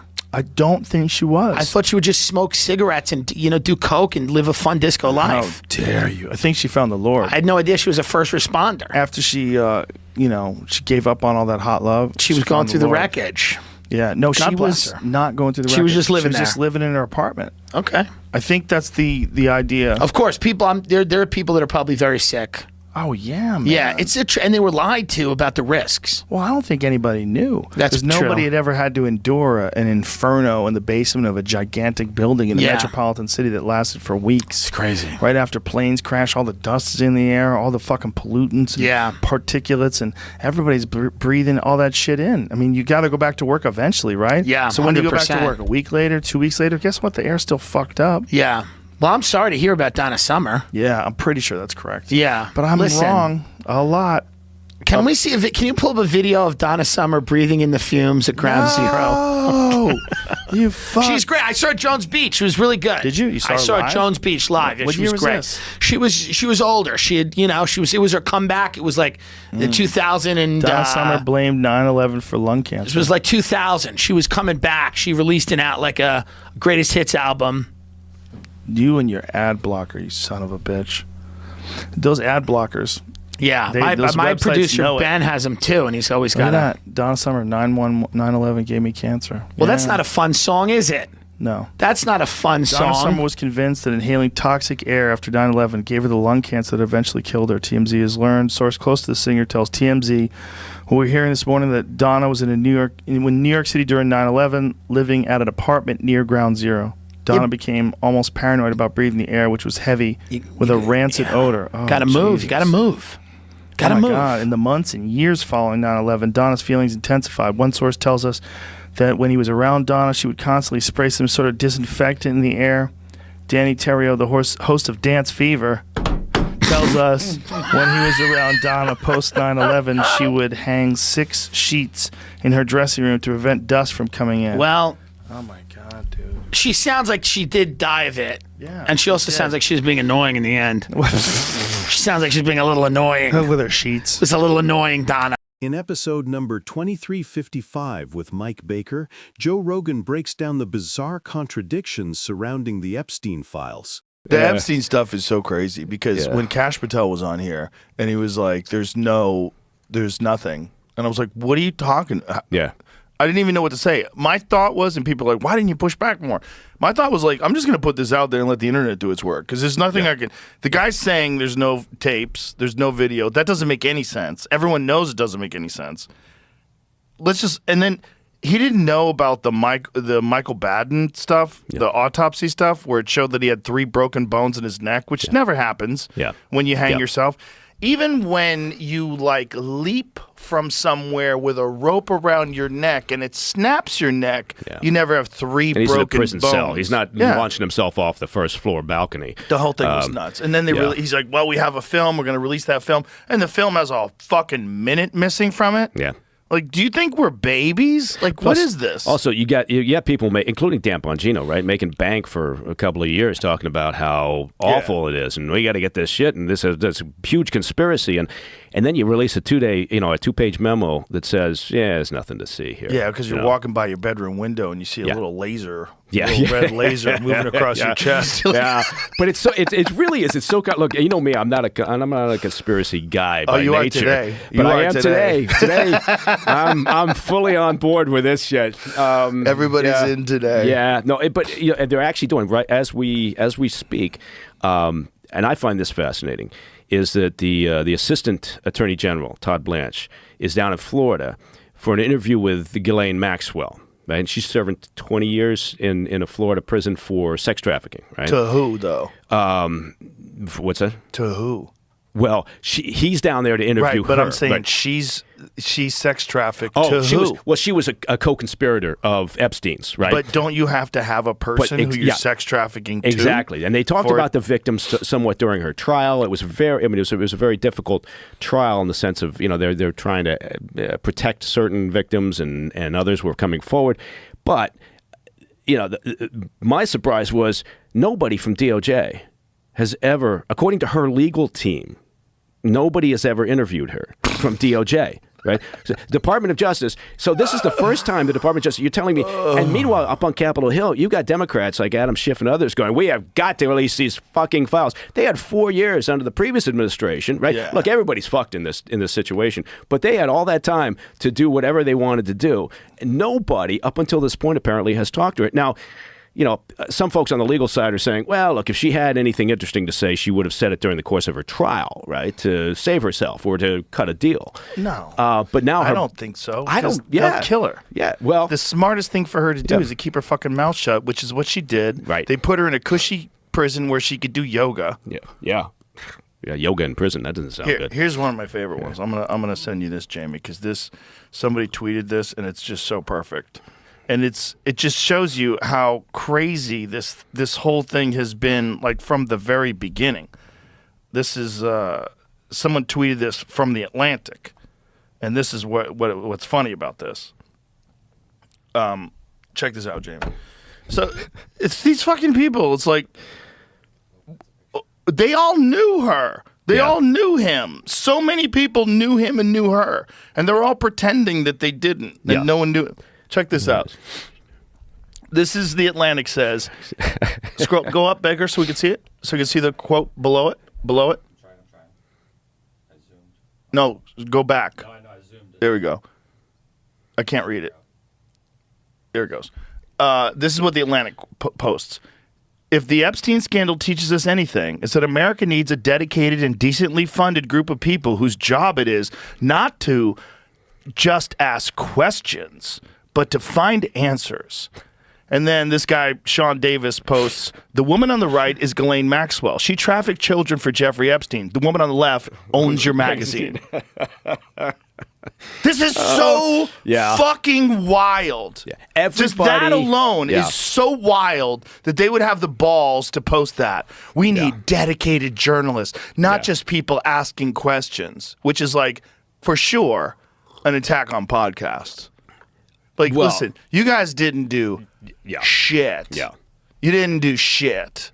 So just the fact that we're just asking questions along with that, or is this a knock on the defunding of PBS, which is essentially a propaganda network for the Democratic Party? Yeah, which is now being apparently, we'll see if that happens, but apparently being defunded. But yeah, look, everybody's worried now, right? No, at first it was like, okay, again, I go back a handful of years. Nobody was pushing for this, right? Because you got people from all sides probably on whatever that list looks like, whatever that Epstein file looks like, whoever was involved. You got people from all sides of the spectrum here going on. And so everybody's worried. So it looked like, all right, you know, there's kind of this bizarre bipartisan moment where we're not going to push for this, really. We're not going to make a big effort here. We're not sending anybody from DOJ. The Dems aren't, during the Biden administration, calling for the release of the files. Now, all of a sudden, they smell, you know, blood in the water and a particular, you know, political motivation here. So let's get these files out. And, you know, nobody's going to look good from this. But I would caution some, you know, just because a name might be in a file, no matter whose it is, right? Doesn't necessarily mean there's nefarious activity. It could be like any police file, right? That says, okay, the individual stopped at this particular location and this person was there.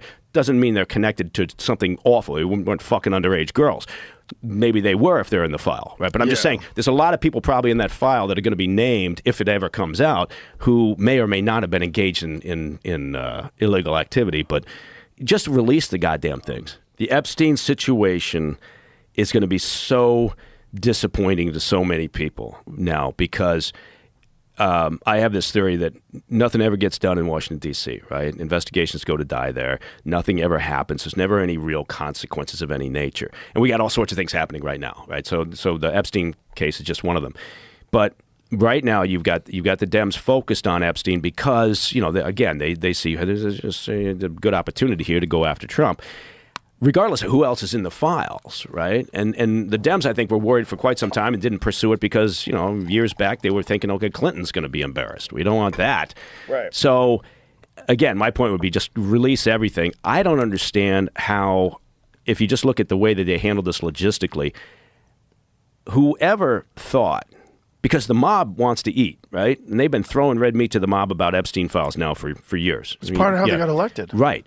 And so whoever in their communications group or in their strategic thinking arena in the administration thought, that we can get away with just saying there's nothing to see here, they should be fired, right? Because there's no way you can satisfy this mob. And now the mob is oddly bipartisan because it's got the Dems and it's got, part of the base of Trump in there. Yeah. And they're all, screaming to have this.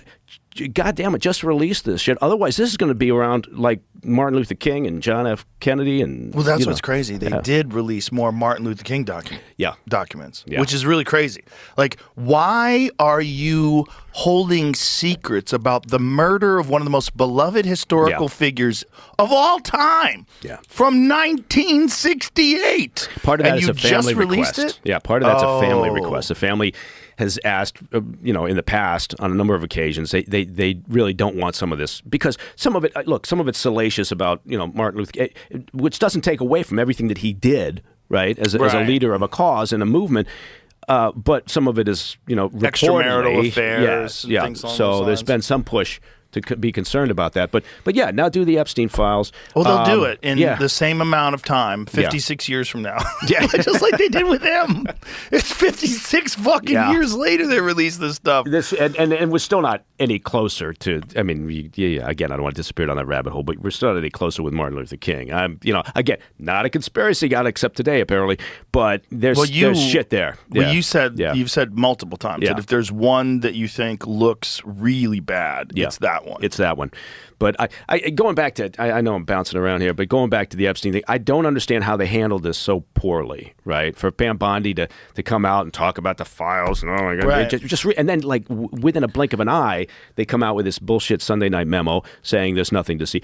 Do you think there's just a lack of coordination? Yeah, I do. Yeah, I do. that makes sense. I think it's a messaging problem is always kind of a key element of the Trump administration, whether it's this one or not. And now look, that's not I'm not knocking a lot of the policies. I like a lot of the policies that come out of this administration. This one in the previous, the first administration. But I'm just saying, a hallmark of a Trump administration is the ability to have a self-inflicted wound, shoot yourself in the foot because of messaging, usually, right? Right. So I think they've done it again, and I don't see how they walk this back. They're trying to, I think, with this interview with Ghislaine Maxwell to say, look, we're trying, we're talking to her, But how does Pam Bondi say we have thousands of hours of footage, and then Kash Patel says we don't have anything that you're looking for? Yeah. And then Tim Dillon said he has lunch with J.D. Vance, and J.D. Vance says that 10,000 hours is commercial pornography. Right. Yeah. You think this freak show of Epstein wasn't like, it didn't have hidden cameras or wasn't taped and shit? Or what? 100%. I mean, come on. So, 100%. Yeah. Well, that was the thing about that house they had in New York City, which is, by the way, for sale. And, oh, really? Yeah, nobody wants to buy it. Like, you want to buy Epstein's house? Do the cameras convey? Well, this is the thing. I mean, you got to gut the walls. How are you going to know what the fuck is in there? Yeah. Imagine you're walking around your house naked and you think that the CIA is or your organization, or whoever it is. To be fair, the agency's Mossad, got a lot of hours of videotape of me walking around naked. I'm sure. Yeah. But Mossad, whoever it is that was involved in this intelligence gathering, I mean, I'm just guessing. I have no idea. Yeah. But there's fucking pinhole cameras all over that house. Yeah. Yeah. Well, you have to start from that perception, right? Because again, if anything else, you're just being naive if you think, no, there's nothing. Again, you got to take it down to the bare beams. Yeah. What do you think that was all about? Who do you think was involved in that? Do you think it was the Mossad? Do you think it was some rogue intelligence agency in America? Was it a coordinated effort? You know what? I know this. There's a lot of talk about. Did he have some sort of intel connection? Right. Right. That from my perspective, it's complete speculation. But I will say, like from an operational perspective, I have no idea. Was it Mossad? Was it anybody? Who knows? Right. But from an operational perspective, if you see a guy like this who's super connected and all the way back to 2008 was like his first trial, right? So he's had a long history of these problems. But if you know that he's kind of engaged in a variety of things. As an example, if I'm Chinese intel, right, and I just read the goddamn entertainment news, and there's these rumors and allegations of high-level people flying off to his island, I'm going to think that's interesting because potentially, if I could get an accessed source there, if I can get somebody right, inside that operation, whether it's Ghislaine Maxwell or whether it's Epstein himself, whether it's somebody who's just on the outskirts of it, maybe I'll start picking up some pretty interesting leverageable information on people that maybe I want to influence. Right? And it's so funny to me that it's always comes down to like carnal needs and carnal desires. Yeah. It's always sex. Because these guys, when you get to like this Bill Gates level and Bill Clinton level, you can't just go pick up gals at the bar. Yeah, You know it's a what I little mean? tough. Yeah. So yeah. if you're a super famous super freak, and you like chasing skirts, but you can't do it. Like, what do you do? Well, you do what he did, right? Which is you get somebody to procure for you, which apparently was primarily Maxwell's job. Yeah. And she's out there, and she was described, usually as his girlfriend, but she was clearly operating as his pimp or whatever the female version of a pimp is. Curator. Curator. Yeah, it's a curator. Yeah. And so he's, she's out there doing that. But look, again, I can't speak to, the rumors about him working for one intel agency or another, but I will say, if I'm working for an intel agency and I see something like that, I might find that of interest, right? Oh, for and then sure. I would definitely go after somebody to see what's going on. Just if for no other reason than again, maybe it's a opportunity there. Well, it's the easiest connect the dots puzzle Right. of all time. Yeah. You got Yeah. rich, powerful people and hot chicks and probably drugs. Yeah. And cameras. Yeah, and I tell you, the Russians love nothing better than, the truth. The reality is, in terms of recruiting an asset by using blackmail is tough, right? You gotta that window starts closing immediately, right? In terms of their operational usefulness, right? Because there's a lot of issues there, right? You're blackmailing somebody for their cooperation. At some point, that's going to go south on you, right? It's not like you've recruited somebody for ideological reasons, right? Or Right. even something as straightforward as like they need the money because their kid's sick or whatever it may be. So blackmail's right. But having said that, look, the Russians in particular love that, right? And Chinese intel, they'll do whatever works from their perspective. The agency, again, people are going to say that's bullshit.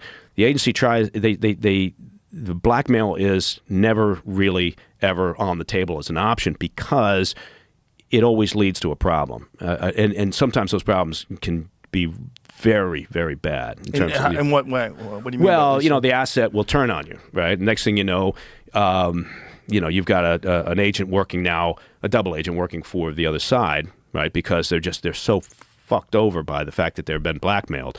And at some point, they lose their shit, decide to roll for the other side. But that aren't you against. constantly monitoring them and looking at their phone? There's only so much. No, not really. There's only so much you can do, right? In terms of maintaining, particularly with a hard target, particularly with an asset who's in a difficult or challenging environment, Chris, and you've got limited access to them, whatever it may be. So you're really relying on clandestine communications. You don't have a lot of face-to-face meetings.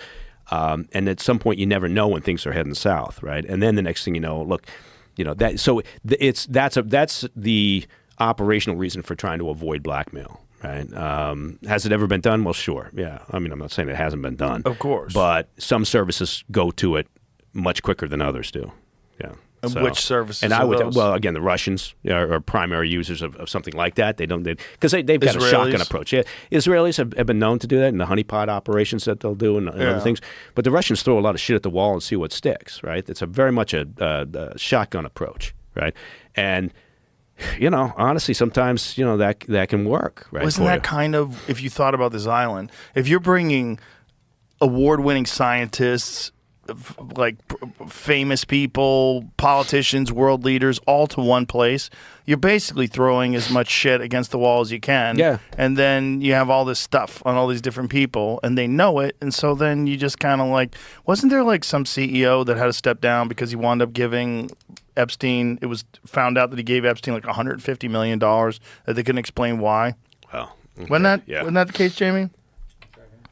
So it's one of those things where there's obviously value in having all these people on your side. Yeah. But when you do get all this information on these people, like what are they trying to accomplish with it? This is the question. Are they trying to get support for Apollo CEO to step down after firm finds more payments to Jeffrey Epstein? $158 million. He paid the convicted sex offender $158 million. What does it? If you can you scroll down a little bit, Jamie? Yeah. He's planning to step down as chief. I've advised the Apollo board that I will retire as CEO before my 70th birthday in July. Remain as chairman. Oh, he's going to remain as a chairman. New York Times detailed at least $75 million in payments and found that Mr. Black had paid Epstein $158 million in a 5-year period ending in 2017. He also lent Mr. Epstein more than $30 million, only $10 million of which he was paid back. Wow. So that's a guy that they got something on him. I love this. Leon viewed Epstein as a confirmed bachelor with eclectic tastes. This was after his 2008 guilty plea. Yeah. Wow. Jesus Christ. Mr. Epstein's advice was worth perhaps $2 billion in tax savings to Mr. Black, according to the report. Right. What the But this fuck? this is what Weinstein said. Eric said that this guy is not. He's not good. He doesn't know what he's talking about. He wasn't a good financial advisor. Yeah, I mean, I think part of it is you can say, okay, why was he collecting people around him? Why was he doing? I mean, was he keeping a file? Right, you still have to figure out what that file looks like. Part of it could have been initially self-preservation. Right, I mean, he's engaged in all sorts of activity. He gets a few people into it, then suddenly, he doesn't look so bad, right? And he's kind of protecting himself because now I'm surrounded by people who also have to keep that secret. Right, so, but then the question becomes, is at what point is he or somebody in his little tight circle there? Are they approached, right, by anybody who's interested in some of these folks? But we don't know because we don't know who the fuck's in these files, right? So, or if the files even exist. If the files even exist, and apparently, there's nothing in there according to Pam Bondi and Kash Patel. The whole thing's nuts. Yeah, and then have Bongino and Kash Patel saying he definitely killed himself. Like what? Yeah. What? Okay, this just the level of convenience. It's so convenient that the guards were asleep. So convenient that the cameras didn't work. So convenient that years later you have a recording of the outside of the cell, but a minute is missing from it. 3 minutes. Yeah. 3 minutes? Yeah, they found out it was like almost 3 minutes was missing. 2 minutes, like 53 It's seconds. like the missing Watergate tape. Oh, I thought it was just 1 minute. It did. It started off as a minute, and then people kept looking in the metadata, and are like, okay, it was saved this many times, and it was actually up to 3 minutes missing. God. Okay. That's plenty of time to kill somebody. 3 minutes is more than enough time. 3 minutes, you could get a whole bunch of people killed by that. In episode number 1266 with Ben Anderson, Joe Rogan explores the White Helmets conspiracy and media distrust in Syria. I feel like we're at this cusp of something very strange happening. Like we're in the middle of it right now, but we're at the cusp of something very strange, where all it would take is one massive world event, one to completely remap how we view each other and how we view things. It's very disconcerting to me. I mean, it feels like without that one big world event, we're not that far away from that right now. Right. There are parallel universes right now that exist on things that you would have thought everyone can accept as a basic fact. Like what? I mean, Syria. Yeah. The White Helmets. There are some fairly serious people saying the White Helmets are, some kind of media front for Al Qaeda or Al Nusra. Would you explain the White Helmets for people? So when there's a bombing and a building collapses, they go in and drag people out and get them medical attention as quick as possible. And people think that they're somehow or another involved in it. They're a front. Yeah, and the footage is faked in order to drum up sympathy for the rebel-held areas. I mean, I've heard serious people say that. Serious people. Yeah, not loons on Facebook. I've heard like journalists or yeah. I mean Seymour Hersh I think has walked it back a little bit since, but he said that in the early days. Why do you think he believed it? I read a really interesting article about him just a few days ago. Where was it? I forget what it was. It was the not expose, but a really good look at him, and I think he's just spent his career believing rightly that the government lies about all kinds of things, and that's got him into a point where he thinks, well, they always lie, no matter what. It's happened to a lot of journalists: Robert Fisk, Seymour Hersh, Martha Gellhorn, one of my favorite war correspondents of all time. I reread some of her stuff recently, and the first batch of war reporting she did, I think, is the best war reporting I've ever read. Spanish Civil War, Vietnam, And then she spent 25 years writing novels, and then later on wrote about, I believe it was the Yom Kippur War, and was denying that massacres had happened and saying, oh, Arabs lie, they always lie, there was no massacre. And we now know there was a massacre, or there were massacres in the aftermath of these wars. So I don't know what happens. I mean, maybe if you just do this for too long, you just become so cynical that you're open to these things. But I'm amazed that Seymour Hersh is open to that idea. When the very people that are calling it, the very people that have boots on the ground and that are in these war zones and calling these things, when they become cynical and they become jaded, that's when it gets really, really sketchy. And we rely so heavily on people like you. Like I'm not going over there.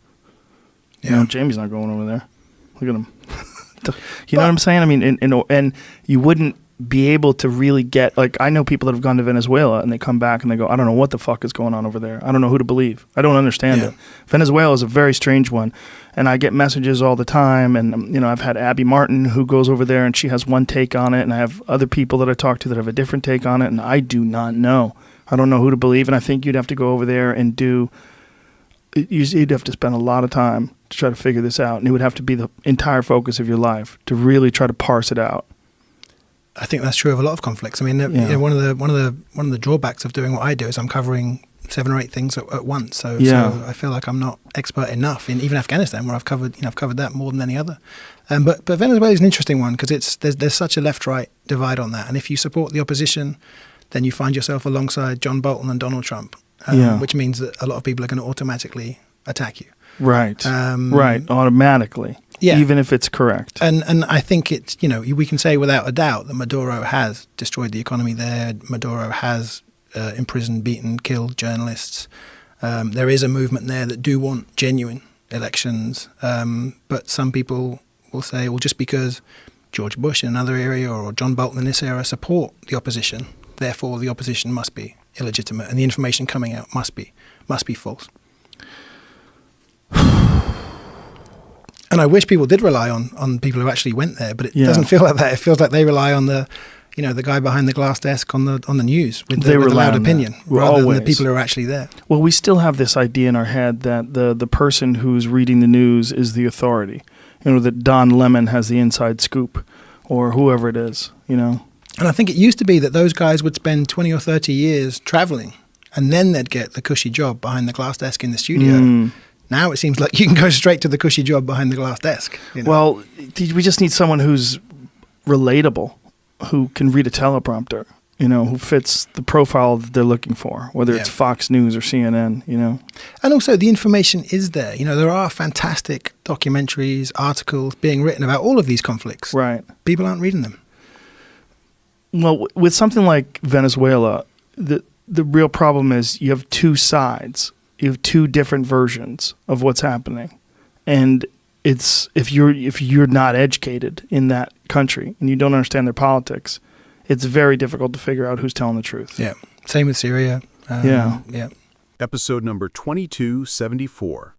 Joe Rogan reacts to disclosures revealing $4.7 trillion in payments, with no identifiers, exposing huge oversight failures. One of the things you're seeing is, like, from all these USAID disclosures, is the mainstream media cannot ever say that anything this administration is doing is positive. So even if they find unbelievable corruption, right, and they've found some really wild shit, like, what was the $4.7 trillion in untraceable money? Oh yeah. I sent that to you, right? Yeah, you did. Yeah, that was Doge. Was digging through essentially the way that money is audited within the government, and they look at the data sets and how things are divided and how you have to explain what's going on, and the idea is that there's a lack of links to payments, outgoing payments, budget line items. So this payment goes out. What is it for? Right? It would be the same thing if you had and I have a business. And in that business, you have to know what you're spending your money on, right? That's a logical thing. I'm not a rocket scientist. But what they're saying is that they've there you go. Yeah, here it is. So it's the Treasury Access Symbol TAS is an identification code linking Treasury payment to a budget line item, standard financial process. In the federal government, the TAS field was optional for $4.7 trillion in payments and was often left blank. Yeah, making traceability almost impossible. As of Saturday, this is now a required field, increasing insight into where money is actually going. It would be like U.S. Treasury for the great work. It would be like if I got my monthly reports, my monthly numbers from our finance director, and I looked at it, and there's the outgoing line, so I can see how much money's going out. But there's nothing that links it to where did it go? Did it go to pay a vendor? Did it go to pay rent? Did it go to pay staff? Who bought a jet? Yeah, who bought a jet? Yeah. By the way, when a company buys a jet, that's a key fraud indicator. If a company buys a jet, all companies? But not all the companies. UFC bought not a jet. all companies. Let me just make a note of that. UFC jet. No, it's what I mean is obviously it's not like if it's Nike or an established large business. But you're making so much money you can buy a jet. Right. If you've got a business that in a space and it's a growing business or it's a new business or a startup, whatever. A purchase of a jet usually is a fraud indicator on the list of all the fraud indicators. Means you cashed in your meme coin. Yeah. I'm not cashing mine. Have you thought about a Mike Baker meme coin yet? You know what? It's funny you should say that. It seems like it's legal gambling is what it is. And it seems like even though it's horrible to do and very unethical to dump it, to pump and dump it, it seems like that's legal for some weird reason. Yeah. Because I know that's the turmoil around the Haktua coin, and that's the fear about the Trump coin. Yeah. And I think, didn't the president of Argentina do a pump and dump as well, allegedly? Well, allegedly, what did he do? What did he do, Jamie? That is getting way messy this week. I wasn't even going to speculate. There's all sorts of shit going on with that. What do you think's happening? CoffeeZilla had a video come out. Of course he did. Late last night. He's the guy you do not want investigating your shit coin. Yeah, some guys admitting to stuff that I didn't sound. They're legal. admitting it. Yeah, I don't. That's why I was like, I didn't even watch the videos yet. I'm just seeing the stuff on Twitter. We were trying to figure out as a way to do it where you don't pump and dump it, because anybody can kind of make money now, which is so strange. And we're like, we make a JRE coin. What if we didn't dump it? What if we didn't pump and dump it? Like, what would it be for? How can you just do that? How can you just... the regulations have not caught up yet, right? So you see that any new emerging business, industry, technology, I think there are people who look and go, oh, there's an opportunity here because regulatory policy hasn't caught up, right? And so people get fucking crazy greedy.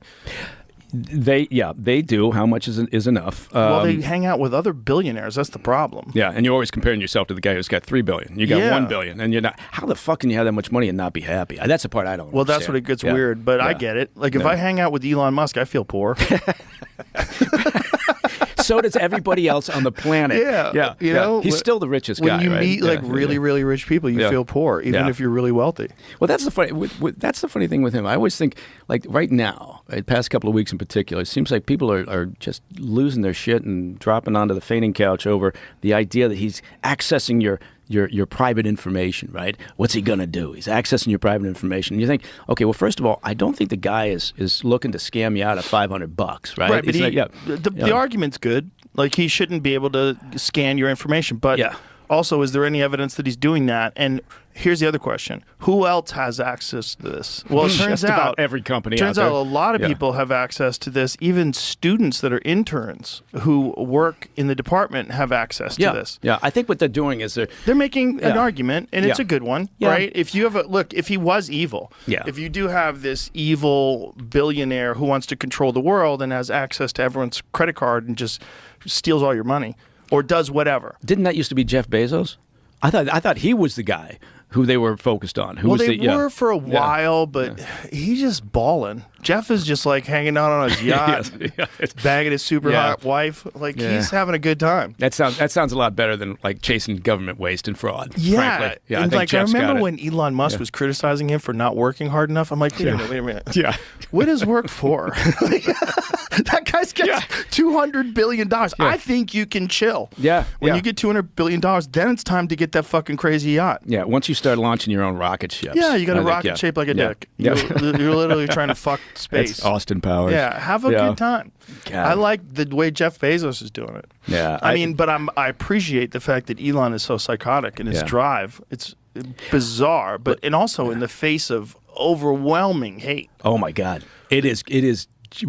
I mean, part of me finds it very entertaining. Part of me just looks at it and goes, "Oh, you got to." I mean, I think what they're having a problem with is two things: is the messaging and the means of doing this. Right? Everybody, you would think, would agree that, oh, you're going to go through government spending with a fine-tooth comb. You're going to find the waste and abuse and fraud. Fantastic, right? Well, this Everybody is gets one on of the board things that Clinton ran on, right? And implemented during his first term. Actually implemented, yeah. There were very effectively, by the way, and it was a huge boon to our economy. Yeah, but again, the messaging was different. But it's also the means were different. The Democrats were different. That was a different kind of a Democrat. That was the kind of Democrat I would vote for right now. Yeah. I'd vote for Bill Clinton, despite all the blowjobs and all the crazy shit. Well, but you weren't involved in that, so I think that they all did that. I think you get two types of people who want to be president: pussy hounds and warmongers. I prefer pussy hounds. Well, but you could be both. Yes, you could be Genghis Khan. Yeah. You could use both. Good use of the pronunciation, Genghis.